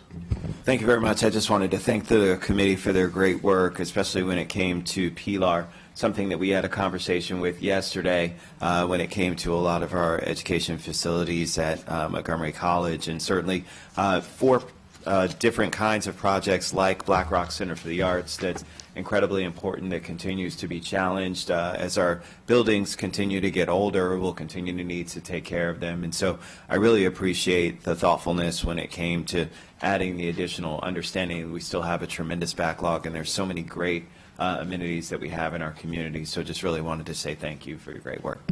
Thank you. Councilmember Remo. Thank you. Really appreciate the committee's recommendation. I'm glad that you took up the question of the Shady Grove Bus Depot and asked for a briefing. It's such an important project, and it is disappointing that we're still here today with lack of real forward momentum, and we all need to grab an oar here. We certainly need the executive branch to identify solutions to find a property, and then we're going to have to be willing to take it up and move it forward. I did want to note for my colleagues, I had a very interesting conversation with David Dice recently, and we were discussing whether a electric bus fleet might work for the share of buses that we still need to find space for, because if you had an electric bus fleet, you wouldn't have noise, which is a huge impact of these buses, and you wouldn't have diesel emissions. And I think when you hear from the communities about the potential impact of a bus depot anywhere near, it's typically noise starting at 4:30 in the morning and diesel impact, fuel emissions. Now, how you would quickly assemble an electric bus fleet, that's a complicated question. So I've recently sent a letter to DGS just asking them to begin to explore that. I think they're exploring that separately or already as well. But I think we got to bring the focus into this being a solution that might provide a way forward that has otherwise eluded us, as we have often rejected. The county council has rejected sites in the past because of neighborhood impacts. I think as we're all getting tagged on these very effective social media posts, let's also remember that as a body, the council has rejected multiple sites in the past because of neighborhood impact issues. And, that is a problem that we need to solve, because there's neighborhood impact issues to doing nothing as well. And I think that's what the community there in Shady Grove is saying, is this is a chance for us to have the same kind of amenities and quality of life and local community economic development as other parts of the county are enjoying. It's right at the Shady Grove Metro. What more could you ask for as far as a smart growth opportunity, for this county to move forward? But we need the county government to execute on this depot and the relocation. So I hope to hear something soon from DGS as to how they will think through this opportunity of potentially an electric bus fleet. And, perhaps there is another piece of property where we don't need to have an electric bus fleet, but we want to have an electric bus fleet for the schools anyway. That just seems like something we would want for its own reasons, let alone the potential benefit here. And perhaps there's some funding available for electrifying school buses. I know that there has been COG and state money available in the past. So perhaps we'll find something there. But again, I thank the committee for highlighting this and for requesting a briefing. And let's keep working together to move it forward. Thanks. Thank you. I can assure you that Councilmember Navarro and I and many others are continuing to work on the bus depot issue. It is not something that we are taking lightly. And anybody that has any other suggestions for any of the places where it could go, and of course the electric buses is certainly perhaps is a possibility, but we need something sooner rather than later. And I know that the county executive and his staff are diligently working on solving this issue. It has taken way too long, but I know that it's not an easy issue to solve.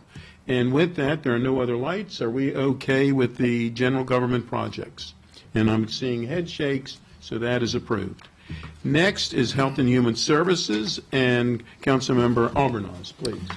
Thank you, Mr. President. I will be tag teaming this particular line item with my colleague and friend, Councilmember Rice, as chair of the Education and Culture Committee. Everything. That's right. So, and I want to thank the members of the committee and Ms. Yao for putting together a great packet. I especially want to give a shout out, particularly right now, to our Department of Health and Human Services, who are not getting a lot of sleep these days. They are obviously on the front lines addressing the coronavirus issue. And for my colleagues, as this issue continues to grow, just to put it into perspective how far-reaching this issue has become, they are now coming up with contingency plans for our nonprofit organizations in the event that they are not able to staff their respective programs, and what that means for the clients they serve, what that means for the contracts they have with the county, and just further underscores the challenges that the county is facing as a whole in this crisis. And I just want to take a moment to thank them for their extraordinary work. So, Mr. Council President, the HHS recommendations with regards to the CIP are fairly straightforward. There were two projects that we discussed. The first was Progress Place. There was some conversation with regards to some frustration expressed by the committee that a facility that has opened just about 5 years ago is already requiring an outlay of resources to address some issues that we had questions as to why they weren't addressed in the first place. But as we acknowledge, there are some lessons learned from this project that we can apply moving forward, and we totally concur with the necessity to make sure this facility is up to the standards that it needs to be to serve the needs of, without question, our most vulnerable population in the county. So we did support the recommendations as put forward by the county executive. And the second project is the Avery Road Treatment Center, which was simply to update the expenditure schedule to show the amounts projected to be expended in FY21. This facility is still on track to open by the end of calendar year 2020. Ms. Yao, was there anything else specific to the HHS packet that you would like to highlight? No, I think you've summarized it well. Okay. And this is where the tag team comes in. This was a joint committee session of our Education and Culture Committee and HHS, and I turn it over to Councilmember Rice to discuss the handful of projects that we talked about in the joint committee session. Well, thank you very much, Mr. Chair. And as you'll see in the packet, we went over three particular topics. One, dealing with child care renovation, something that many of us have had a lot of conversation about as of recent, and making sure that our expenditure schedule and that what we're doing with our appropriations recommended by the executive, subject to availability of funds at reconciliation, was approved. And we asked for a little bit more information surrounding the scope of work and the required remediation. So we wanted to make sure that that information was included in the PDF to make sure that there was just more specificity there, as well as notification to the council before these monies are spent, to make sure that we're understanding what is happening with these particular projects and making sure that they're identifying what's going to happen with the scope of the project, as well as cost estimates and how that money will be outlaid. And so from that perspective, we all supported that notion. When it came to our high school wellness centers, we approved the recommended funding by the county executive for both Kennedy High School, as well as revising the expenditure schedule for that to reflect the amounts that will be spent for the Seneca Valley High School Wellness Center as well. And that's FY21, and I think Kennedy is FY22.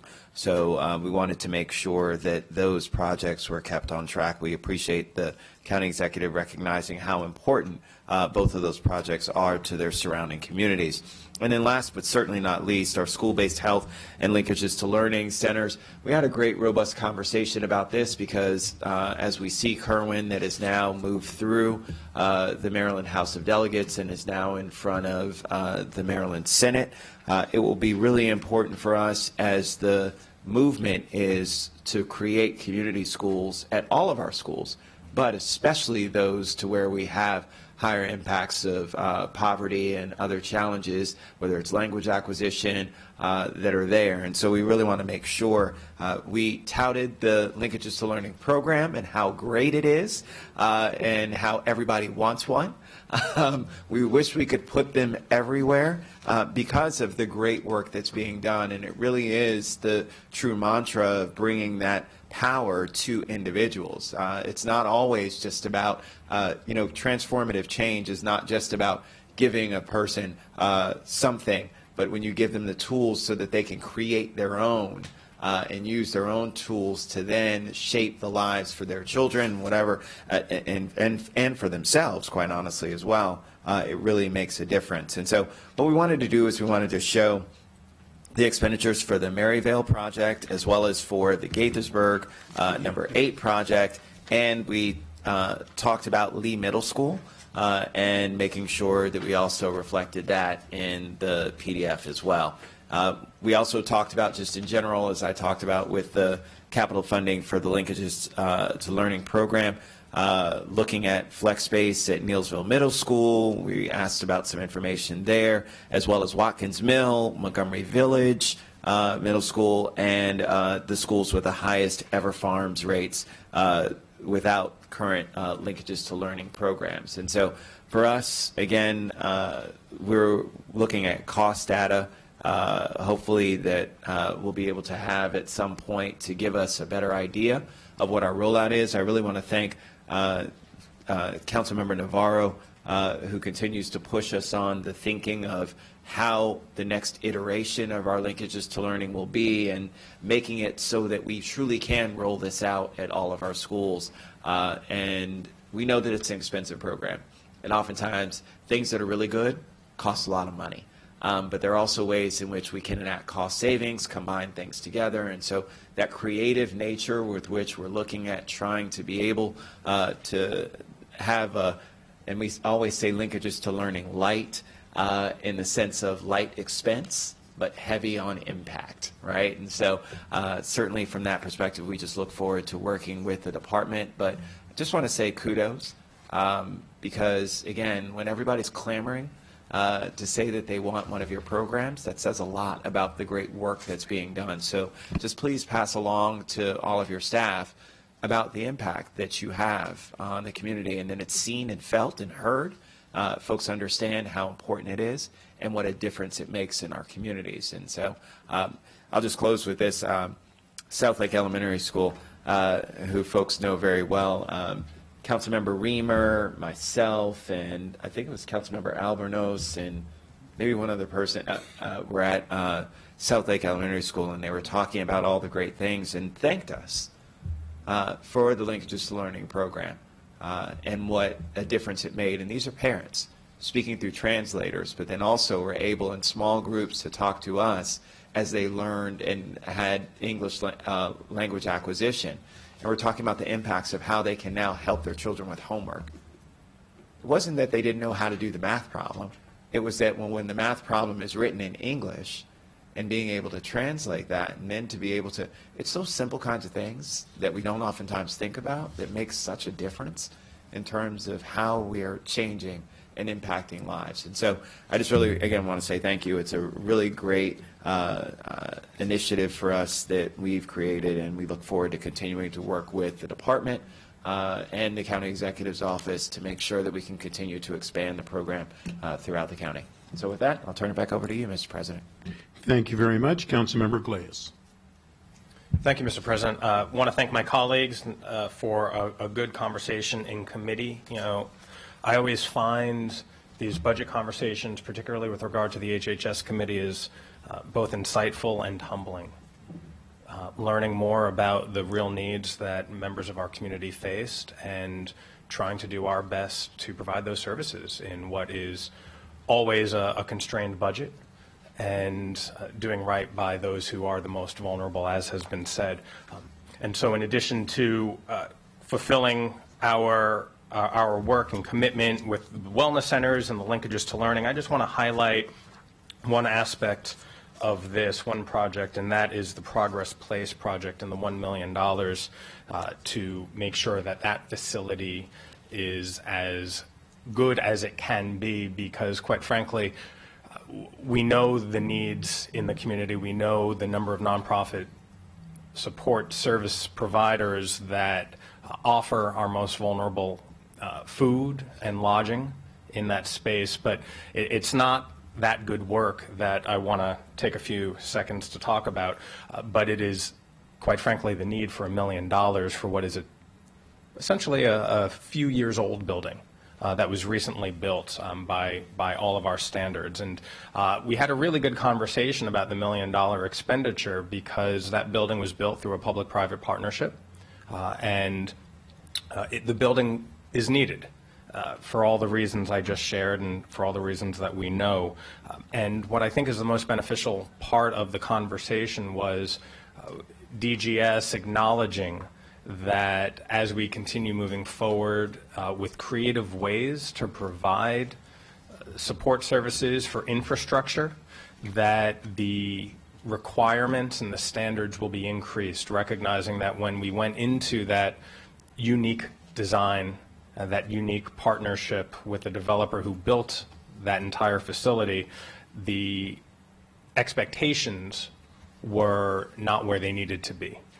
And for a building that might have been built for heavy residential use, to have folks come in and utilize the building to a greater extent than was expected, and then to render it, in some respects, useless, thus requiring a $1 million investment.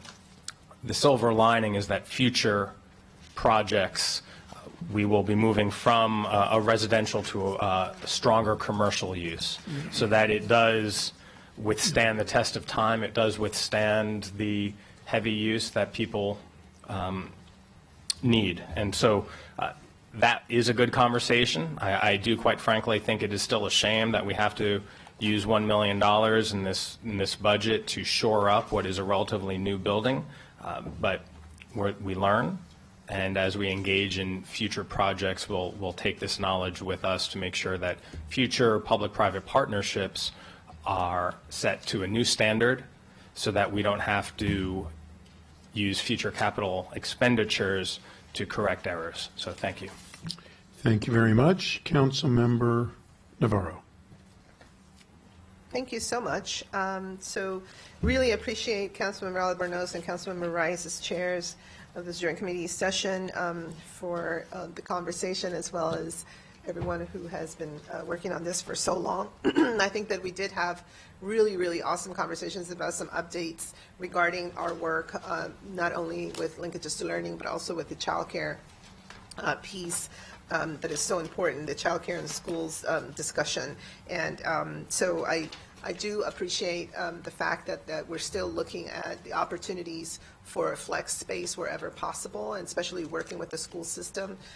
This is something that we continue to talk about in this joint committee, that wherever there's an opportunity to include flex space, if there's a major renovation and or a tear down like in Lee Middle School, we know for a fact that, having available extra space in schools is never going to be an issue. We know for a fact that we can always use space for different particular programs, whether it's after-school activities, a linkages to learning, a cluster project. I mean, there is just so much need out there. So I really continue to appreciate the fact that we're looking at that from that perspective and being proactive. That's really important. Appreciate the fact that Lee Middle School, that there has been a reference made that this is some, a particular school where we are going to look at, this whole notion of flex space and linkages to learning. That's really important.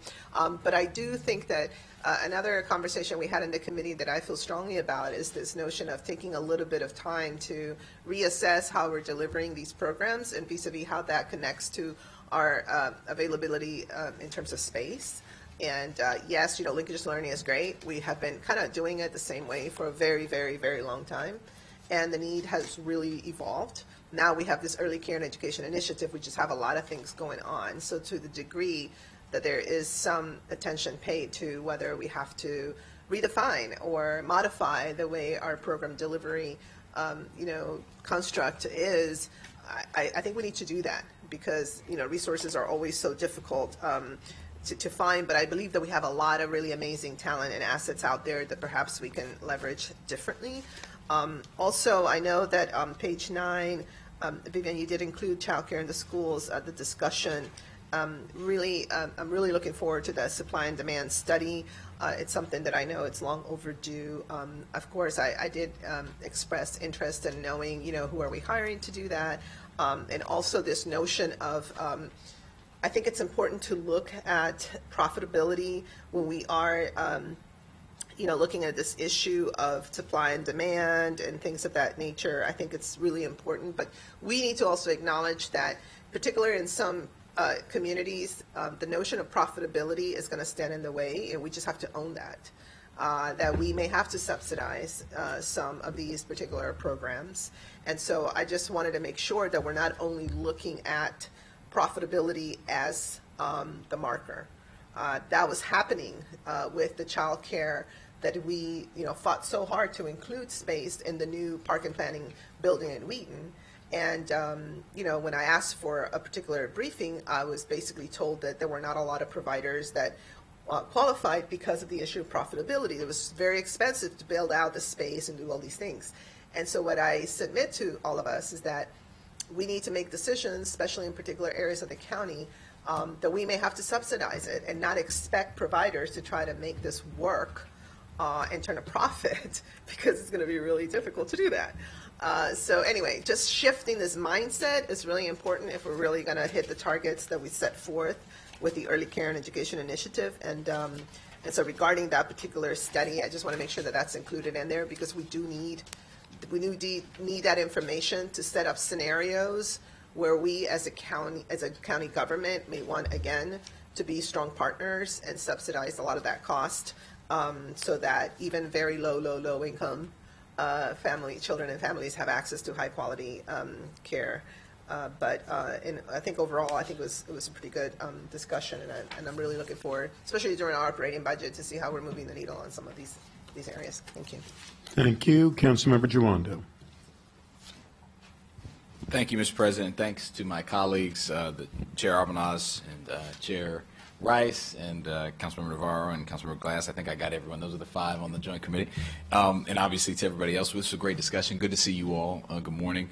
I just wanted to underscore a couple things. And I said this in committee. I want to say it again for the benefit of the millions at home and for my colleagues, that as we're at the end of our strategic plan, right? And I know you've convened this group to do another one that will lay out what is our goal for linkages going forward.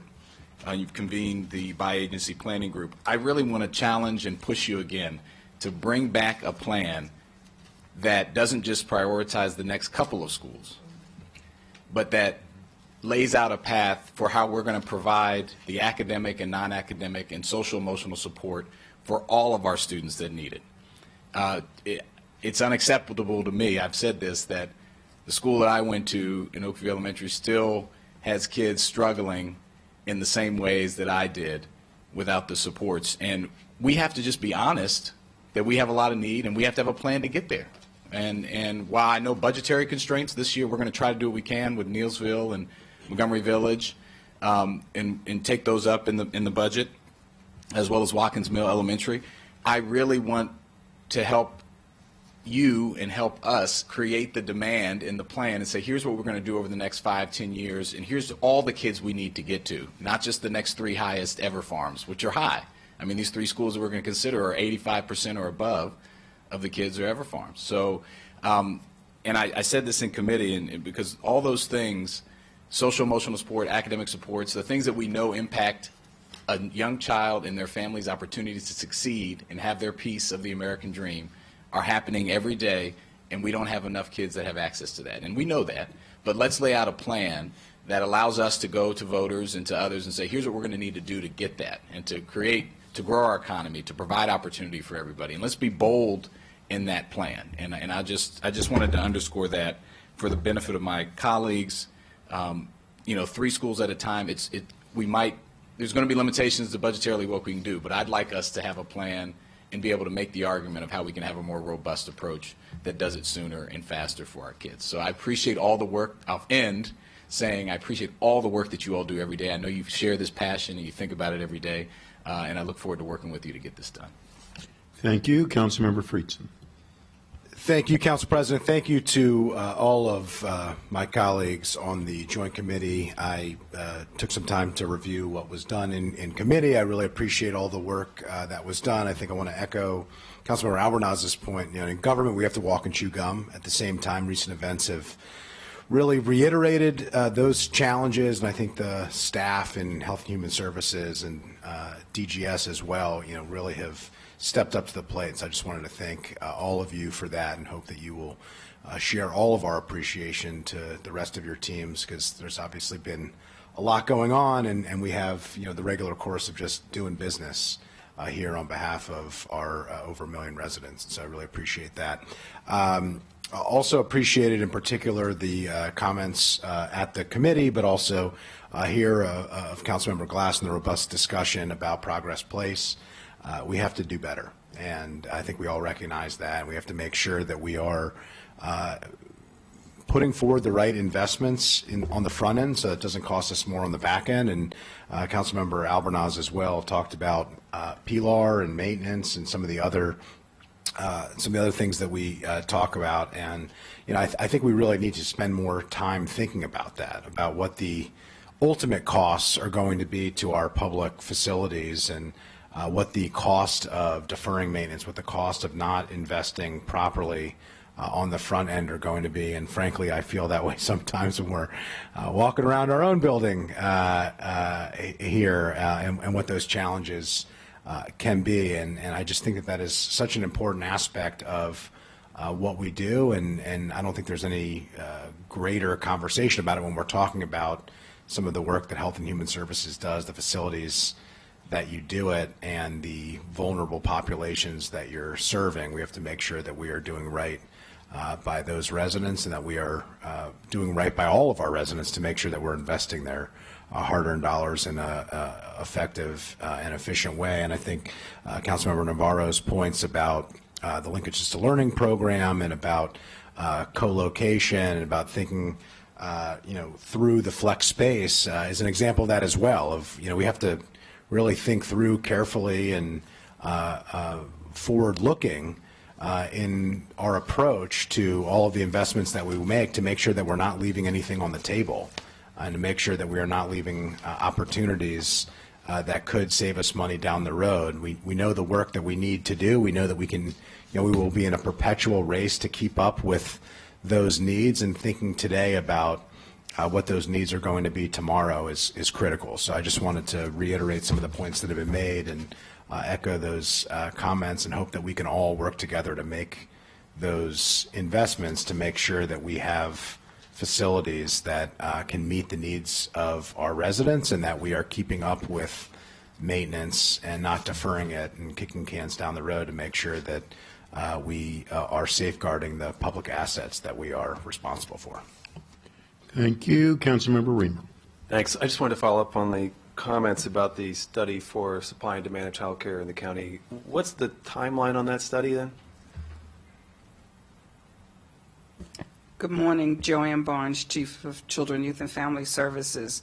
We are planning to complete the scope of the RFP and give that to our procurement folks, hopefully so we can have that out before the end of this fiscal year.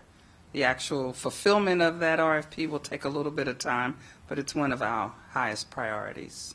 And this is studying the current available slots of all types of providers versus demand? Yes, and it also takes into consideration a lot of factors in terms of where people work versus where they live, as well as those who may not be taking advantage of child care for various reasons.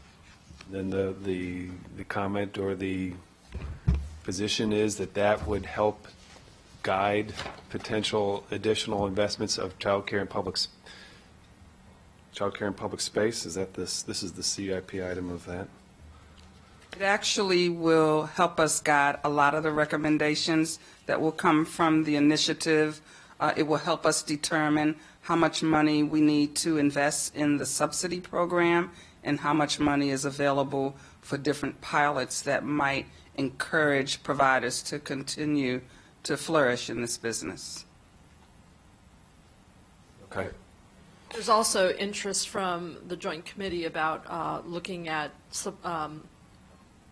private space as well. So there's going to be analysis not only of public space, but of private space too, commercial space. Okay.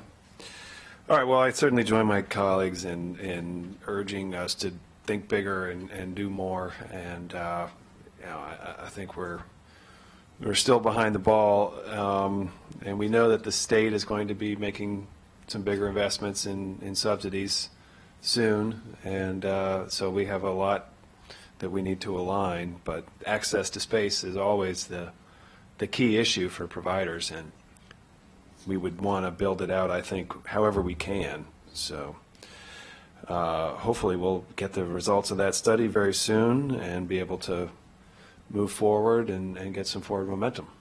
Thanks. Thank you. Councilmember Navarro.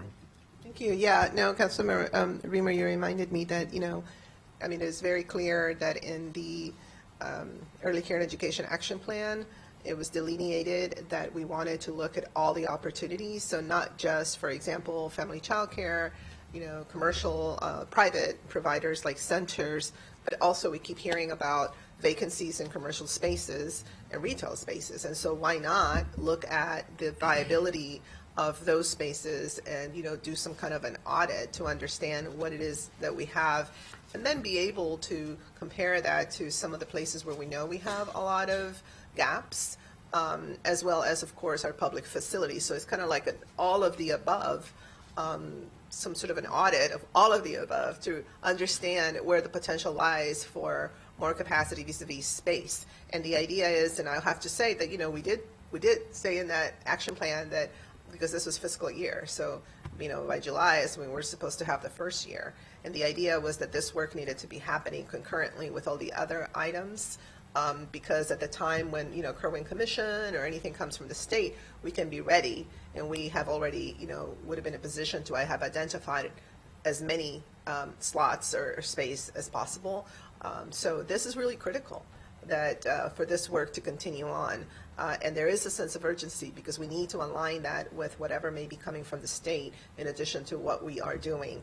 I will also add that we do know that there are areas of the county, geographic areas, where we do have major deserts. We do. We have areas of the county where parents cannot afford to pay that, tuition for a center. And so, we have to be doing all of this simultaneously in order to hit our targets. So anyway, just want to reiterate that it was a discussion that we had during the last Early Care and Education Action Plan briefing, but I want to be very, very vocal about the fact that we need to stay on top of it and not have this kind of slip in the name of, let's kind of wait for the study, et cetera. We've been talking about this for a very long time. This is not like a new thing. So anyway, look forward to seeing what we've been able to achieve. Thank you. Council Vice President Hucker. I'm grateful for all the leadership on this very important topic and the comments of Councilwoman Navarro. Just to piggyback on that, given what's happening in Annapolis, I was maybe I missed an announcement, but there wasn't a briefing on the passage of Kerwin through the House and where we are Monday, and I don't know if one's coming up this coming Monday, but I feel a little out of the, I've been in touch with a lot of the legislators, but not so much our OIR staff, and I think this is the third quarter of the game, the most important one in 20 years at least, so I think that'll be warranted. So we know where we are and we know where we need to go, and we're doing everything we can. Thank you. Thank you. There are no other lights. Are there any objections to? No, you good? Are there any objections to passing this? If not, we are good. Fine. We have that for the Health and Human Services. Next is Fire and Rescue, and that is my department, and I'm the chair of that committee. And I'm going to ask Ms. Farag to explain it further than I will. But the committee voted 2-0. Councilmember Hucker was absent that day. He was actually in Annapolis on a press conference about the census. We discussed the placement of various fire stations. There's a Clarksburg project, a new fire station that was mentioned. Rockville Fire Station number 3, which may ultimately result in a relocation. And but certainly the current building does not comply with a variety of things with the ADA and other issues, since it has other issues such as HVAC and electrical systems and the living quarters and workspace. We discussed the White Flint Station number 23, which is now in preliminary design. Discussed apparatus replacement, and Ms. Frog will go deeper into that, and level of effort projects, and the fire chief is here with us as well. There's other projects that are pending closeout, and I'm going to ask Ms. Farag to go deeper, and then we'll ask the fire chief to comment. Please. Good morning. Yeah, I'm not going to go in too much more detail unless you have questions, but I did want to point out a couple of things that the committee discussed on February 24th. As you mentioned before, Rockville Fire Station, where that might be located, it's currently in the CIP as a renovation project. They've been discussing possible relocations with the city of Rockville and other entities, and part of the discussion that the committee had on the 24th was where that station is ultimately placed will have an impact on surrounding stations, and that may necessitate keeping the current White Flint Station 23 where it is with some limited service provisions, and it also might obviate the need for a new station up at Shady Grove and Hungerford Road area. But none of that's known at this point. It'll be for a future discussion. Also in respect with the White Flint 23 station, OMB brought to my attention that there's a typo on the PDF dealing with FTEs. I was wondering if OMB could explain that in a little more depth. Okay, please. Yes, so if you, I believe it's Circle 22, the current PDF, the OBIs. Right now what we're reflecting is maintenance. What page are you? Circle 22 Okay. in the packet. Right now, what we're reflecting is maintenance and energy in terms of the operating budget impacts in the future years. There also is an EMS unit that there's funding in the actual project for, but we're not reflecting the programming costs or the FTEs at this time. However, by accident, the full-time equivalents are still shown at the bottom, so we would recommend eliminating those now until the actual dollars are reflected in the OBI statement. Chief, are you okay with that? Correct. As OMB said, it's getting the numbers correct at the time, once the station is, and that way the correct OBI numbers would reflect that. Okay. And I'll continue to follow up with the fire department and OMB just to look at the staffing in future years for that too. The other thing I wanted to mention is the Glen Echo Fire Station. It's a volunteer station, and that's in the CIP at this point, but it's pending closeout, and that's only because no funding is included in the 6-year expenditure schedule. There is new leadership at that fire department, and once they get settled and relook at what needs they have, they will come back to the county and discuss those needs at a later date. So even though it's technically pending closeout, it's not going away at this point. Okay. And as you mentioned before, there's apparatus replacement schedule for all different types of vehicles that the fire department needs, and then several level of effort projects. And these go on a revolving basis with different fire stations to do things like roof replacement, female facilities upgrades, resurfacing, and those types of general maintenance and repair type of work.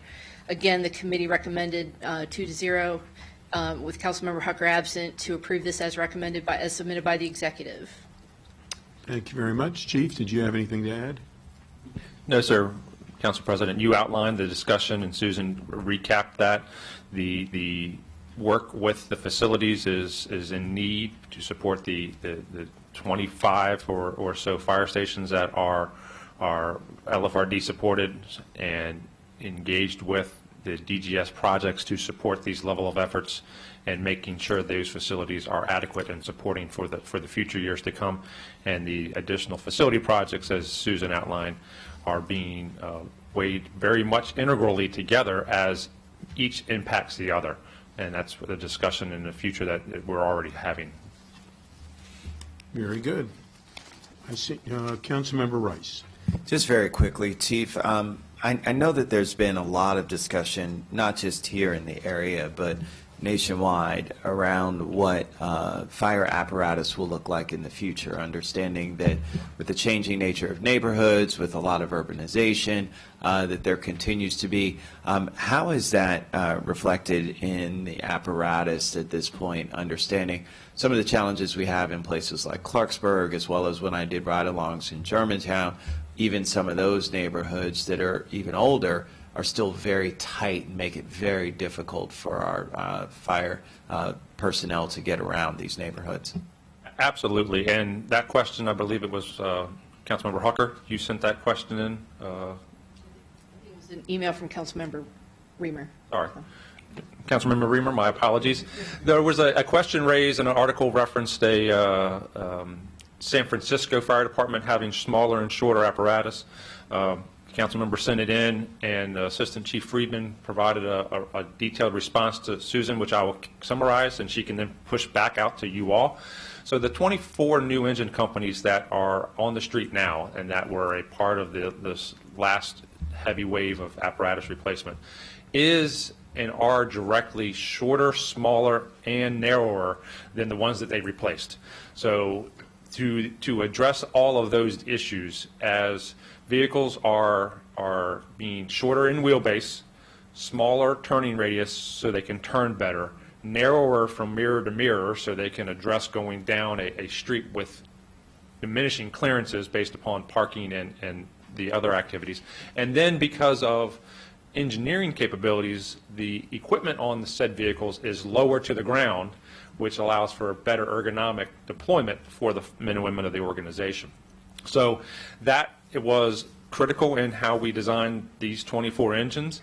We're in the phase right now of looking at ladder trucks, and that is, again, a portion of the discussion is to make them smaller to the extent we can.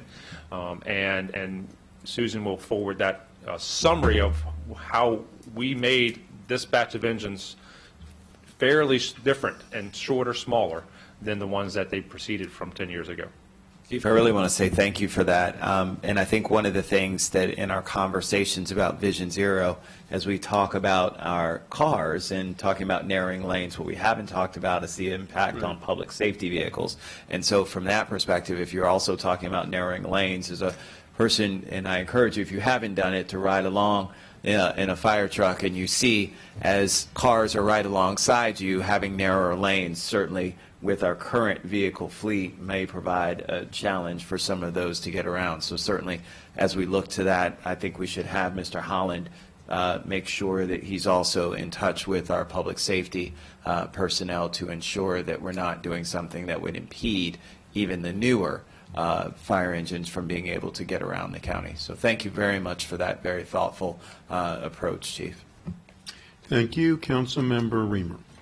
Thank you, Chief. Thank you very much for your comments there, and Councilmember Rice for raising this important issue.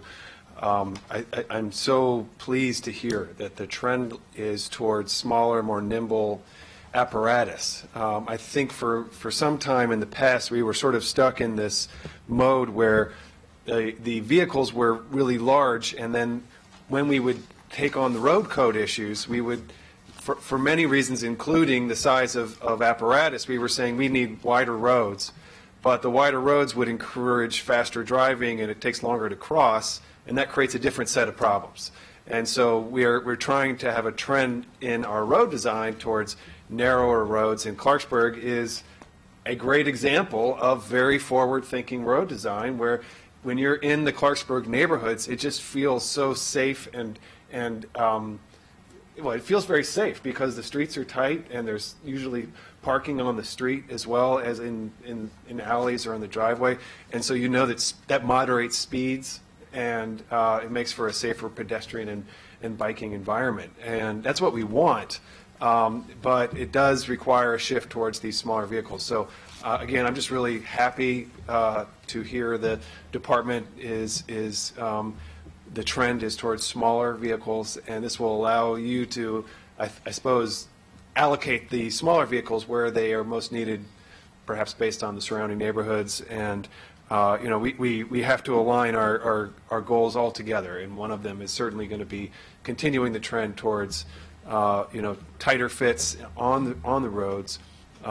So we need to ensure our apparatus is aligned to that objective. So thank you so much. Thank you. Councilmember Friedson.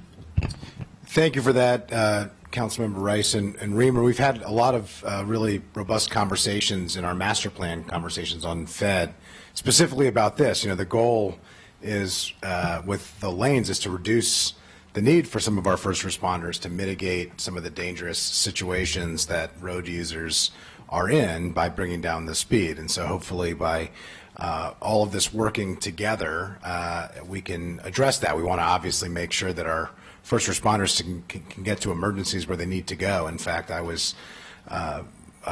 watched as we had, I think, 100 firefighters go to Park Potomac yesterday to put out a fire, which I really appreciate the work there, right on the edge of Councilmember Katz, Council President Katz, and my district. And so we want to make sure that they can get there quickly, because obviously timing is everything in fire suppression. But at the same time, we want to make sure that we're keeping residents as safe as possible to reduce the need for it. So I think that's a really important conversation. I also want to thank you, the Glen Echo renovation that's here. We had a good tour and conversation there, and some of the work that they do out of Glen Echo is just extraordinary, water rescue in particular. And as we've seen, unfortunately, in recent months over the course of the past year, the need for that level of expertise that we have, and I'm extremely grateful, particularly along the Potomac River and in some of the flooding circumstances that we've had, to have that local expertise in our community is the difference of life and death, and it is just so needed. So I appreciate the attention that you paid to that. I did just quick question. White Flint, the fire station there, have there been any changes to the scope of that project? I've had some encouraging conversations with the county executive, and it's more a DGS question perhaps than a Chief Goldstein question, but have there been any informal or formal changes to the scope of that project? Yeah, good morning, Greg Austin, Department of General Services. A 5-bay station will include a shell for a police substation, does not include the urban district. So that's been the case for a number of years at this point. Are there any conversations about any changes to that scope, or that's going to continue? Yeah, that's where we are today and where we have been for the last 2 CIP cycles. Got it. Okay. Thank you. I'll follow up. Thank you. There's no other lights on.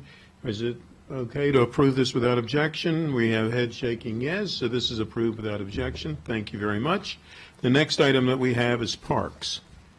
And that, I believe, is Councilmember Reamer on the first call, right? All right. Or should I turn I was gonna say, you wanna go back to Rice? I mean, he seems to. Good. Yeah, go ahead. Hey, I'll do anything for a vote. Yeah. Wow. Yeah. Wow. Reamer, we're going to talk. The press in the room hear that?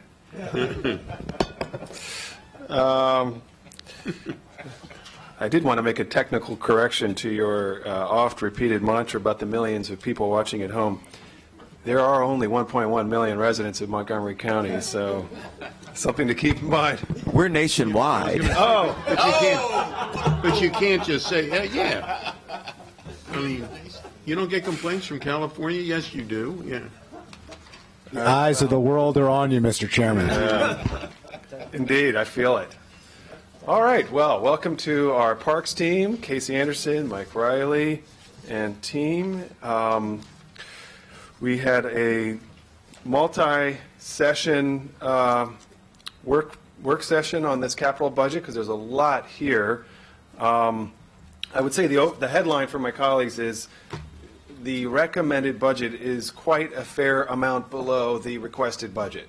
The county executive's recommended budget's about a 5% reduction from what the commission had requested, about $21 million over the 6 years. And so that has some implications, no question about it. And what we tried to do at the committee was add some investment back. We did not go back to what they had requested. The Parks Department would not get its full request, far from it, even under the committee recommendation. I think the executive's recommendation was about 5% below their ask. The committee's recommendation would still leave it about 3% below their ask. So, that would be more consistent with what REC, is a 3% reduction in their expenditures, although this is a 3% reduction from the request. So, with that said, this is a pretty dense packet.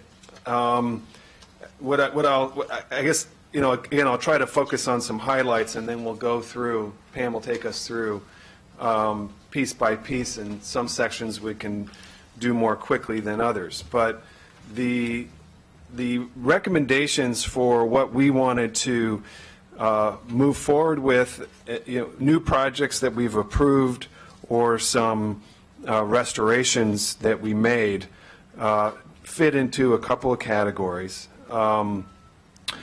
There are a couple of new projects like the Seed Classroom at Black Hill Regional Park. There's a new funding category that Parks has recommended. The Commission is seeking to create a legacy urban space funding program as a counterpart to the legacy open space funding program, which has achieved a lot over the years. We also recommended ensuring that the cricket field could move forward in Germantown. We added a new project, which is at Blair High School, to create additional athletic fields that are lit, to create a down-county tournament complex. We'll talk about that. We recommended a little additional funding for hard surface and natural surface trails. And the trail system is overall the top recommended, or the top requested amenity from our parks users. My colleagues will remember the public hearing substantially was parks users. We heard from the wide array of park community members, whether that's sports leagues or hikers or bikers or friends of particular parks, the streams, the stream valleys, park associations. So a lot of different activism around trying to see that the council does do a better job with parks than what the executive had recommended.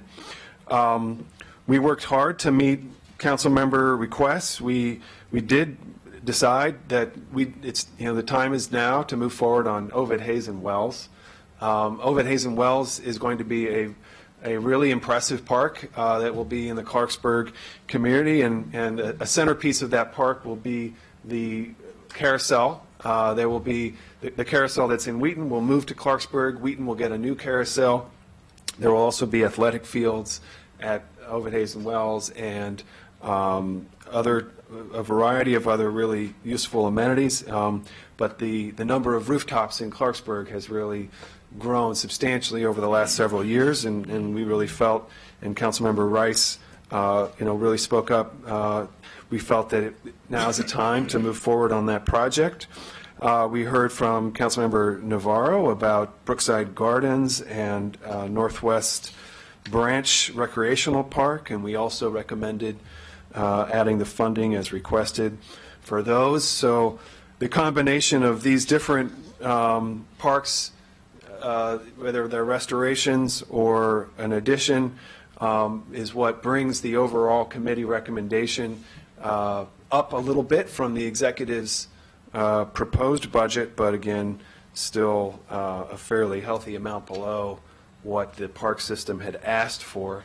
The mechanism that'll happen is through an affordability CIP item. So it's basically the delta, the delta between what they asked for and the funding that's provided is specified in an overall affordability CIP item, and then it ultimately goes to the Parks Department to try to figure out how to work through.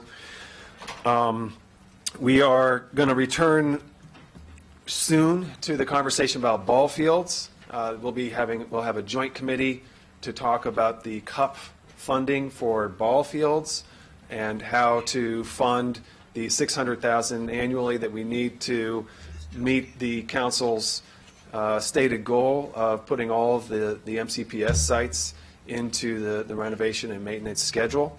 We're very close to achieving that long-standing goal of having all of those fields scheduled for renovation and maintenance at a higher level. We also talked about baseball and softball fields, and we had a discussion about the need for the county to perhaps take a different approach there. I want to share with my colleagues, you know I wasn't with you on Friday at the press conference because I was on the road to Columbus, Ohio for a family wedding, and as I was driving into Columbus, I passed a athletic complex that has 31 baseball and softball fields. It's like Pam said, it's the soccerplex of baseball, softball. But there were multiple fields with pitcher's mounds and grass infields and fences and concessions and scoreboards, you know, the kind of field experience that that kids really just absolutely love. Our county has not really embraced that responsibility much. We tend to provide more neighborhood fields for baseball and softball, kind of like the field at your school. That's how most baseball and softball leagues, those are the fields that they use for the most part. So we've started a conversation we'll return to later about whether we could do better on that particular category. Again, that's sort of for a future day, the conversation about ball fields. I think that's March 23rd, Pam, that we're coming back to that. So with that, I wanted to ask the commission, Casey Anderson, Mike Riley, did you want to share some comments on your request overall, any of the key priorities that we should be thinking about as we proceed from our council's discussion to reconciliation? I think during the last... Could you put your mic in front of you? Sorry, can you hear me? Thanks for the opportunity to just provide a little bit of perspective on where we've tried to go over the last 3 or 4 CIPs. Since I've been here, we've really urged the council to emphasize the level of effort programs, both because they're about maintaining the system, which is, of course, you know, the foundation. It's great to have new facilities, but if you can't keep up the old facilities, that becomes a problem. Some of those level of efforts support incremental improvements, like PLAR, playground renovations, things like that. Some of them support improvements in some of these things that are relatively inexpensive, but go a long way to improve the level of service for parks throughout the county, including some of these trails accounts. And we really appreciate the fact that the council has embraced that approach and not tried to push forward a lot of big capital projects at the expense of those level of efforts.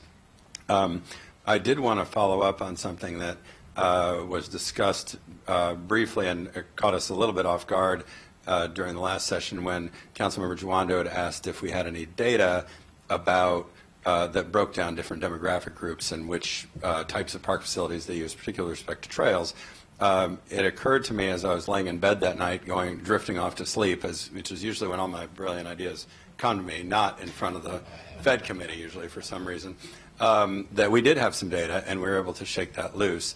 And I think that Councilmember Reamer has copies of some of it, and I provided it to Councilmember Juando's staff earlier today as well, and it shows that natural surface and hard surface trails are the #1 most requested amenity by far among every demographic group, racial, ethnic, income, part of the county, et cetera. So I'd forgotten about that, but we asked that question a few years ago, the last time we did a countywide survey of park users. That was a huge survey, involved thousands of respondents across the county, and we oversampled groups, including African Americans, Hispanics, low income, et cetera, to make sure that we would have statistically valid results. And I think that speaks for itself, but I wanted to be responsive to that request, and at the time I'd said we didn't have the data. I'd just completely forgotten about that.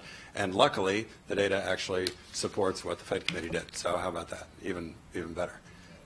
The other projects, of course, we support just really need additional money to get those done, because if not, they would come at the expense of some of these relatively inexpensive level of efforts that are still not anywhere near where we need them to be. I mean, the average life cycle period of a playground replacement is over 40 years now, and that's a big problem when you have grandchildren playing on the same playground equipment their grandparents did, potentially, if they happen to live in the same neighborhood.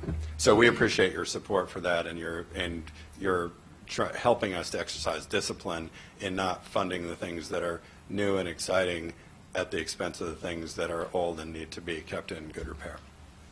Thank you for that comment. I mean, it's hard for us because we also want to fund the spectacular new projects, and that's the tension. But you've done a terrific job keeping the pressure on for us to recognize that, replacing the playground equipment at an existing park, renovating an existing park with a modest budget gets a lot of impact, and it's much more affordable. We can do a lot of these neighborhood park renovations. So these level of effort funding projects are really crucial. So we have kept true to your urging that we not reduce those funding. Our recommendation does not, I think there are a few places where it's trimmed for affordability, but generally speaking, we're not seeking to move large amounts of money out of that in order to make room for our other items. Did you want to add anything, Mike? You're certainly encouraged. Yeah, absolutely. Thank you. Mike Riley, Parks Director. There were no projects in our original request that aren't needed and justifiable. So when we have to cut $21 million, it's not an easy exercise or an enjoyable exercise. But as the chair said, I think we did it the right way. And that is not to say any of our non-recommended reductions were not very important projects.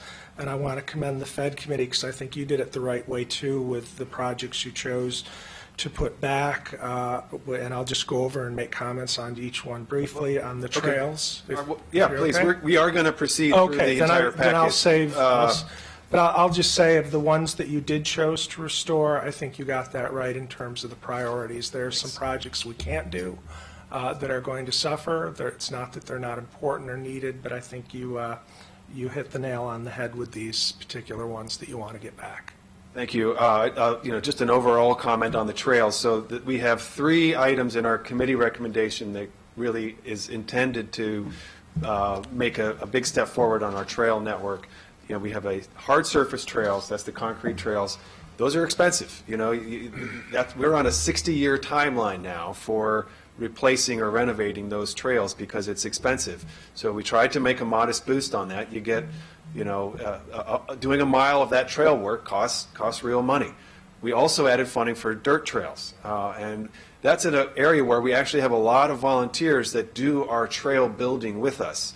So, $100,000, $200,000 of investment in dirt trails can get you 3, 4, 5 miles, maybe 10 miles of dirt trails, whereas it might get you 1 mile of the concrete trails.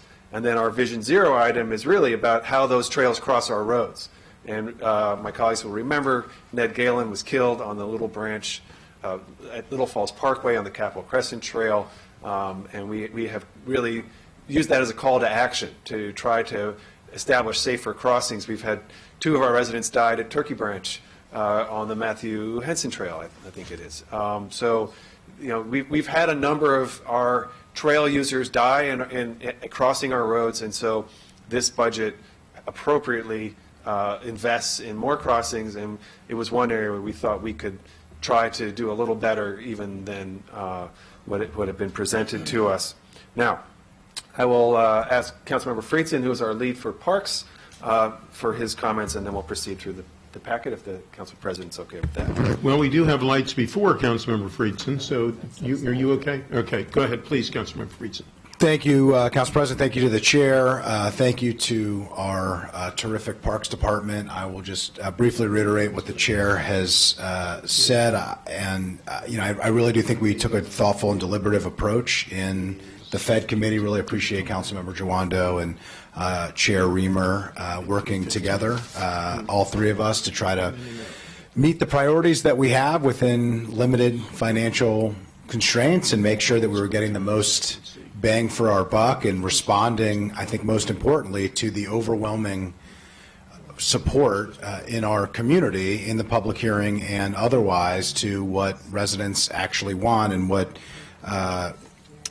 was shared with us, Mr. Anderson, today reflects, as you mentioned, what we have heard. It's scientific confirmation of what we've been hearing all along, which is trails are huge amenities, and I think that we lose sight of them sometimes because they don't have one specific location. If they were their own park, I think they would get a lot more funding, a lot more attention than they do. But the 37,000 acres of parkland that we have in Montgomery County, the over 200 miles of trails, I think are one of the core parts of what makes Montgomery County such a great place. And so I really do think that the work that we did, particularly on the trails and adding funding to that, is a very modest amount of funding in the scheme of the full CIP, but the amount of public benefit that we can get out of that and the support that we can move forward, I think, is really critical. And then, as was mentioned earlier, the Vision Zero PDF and adding to that, I mean, this is just an overwhelming need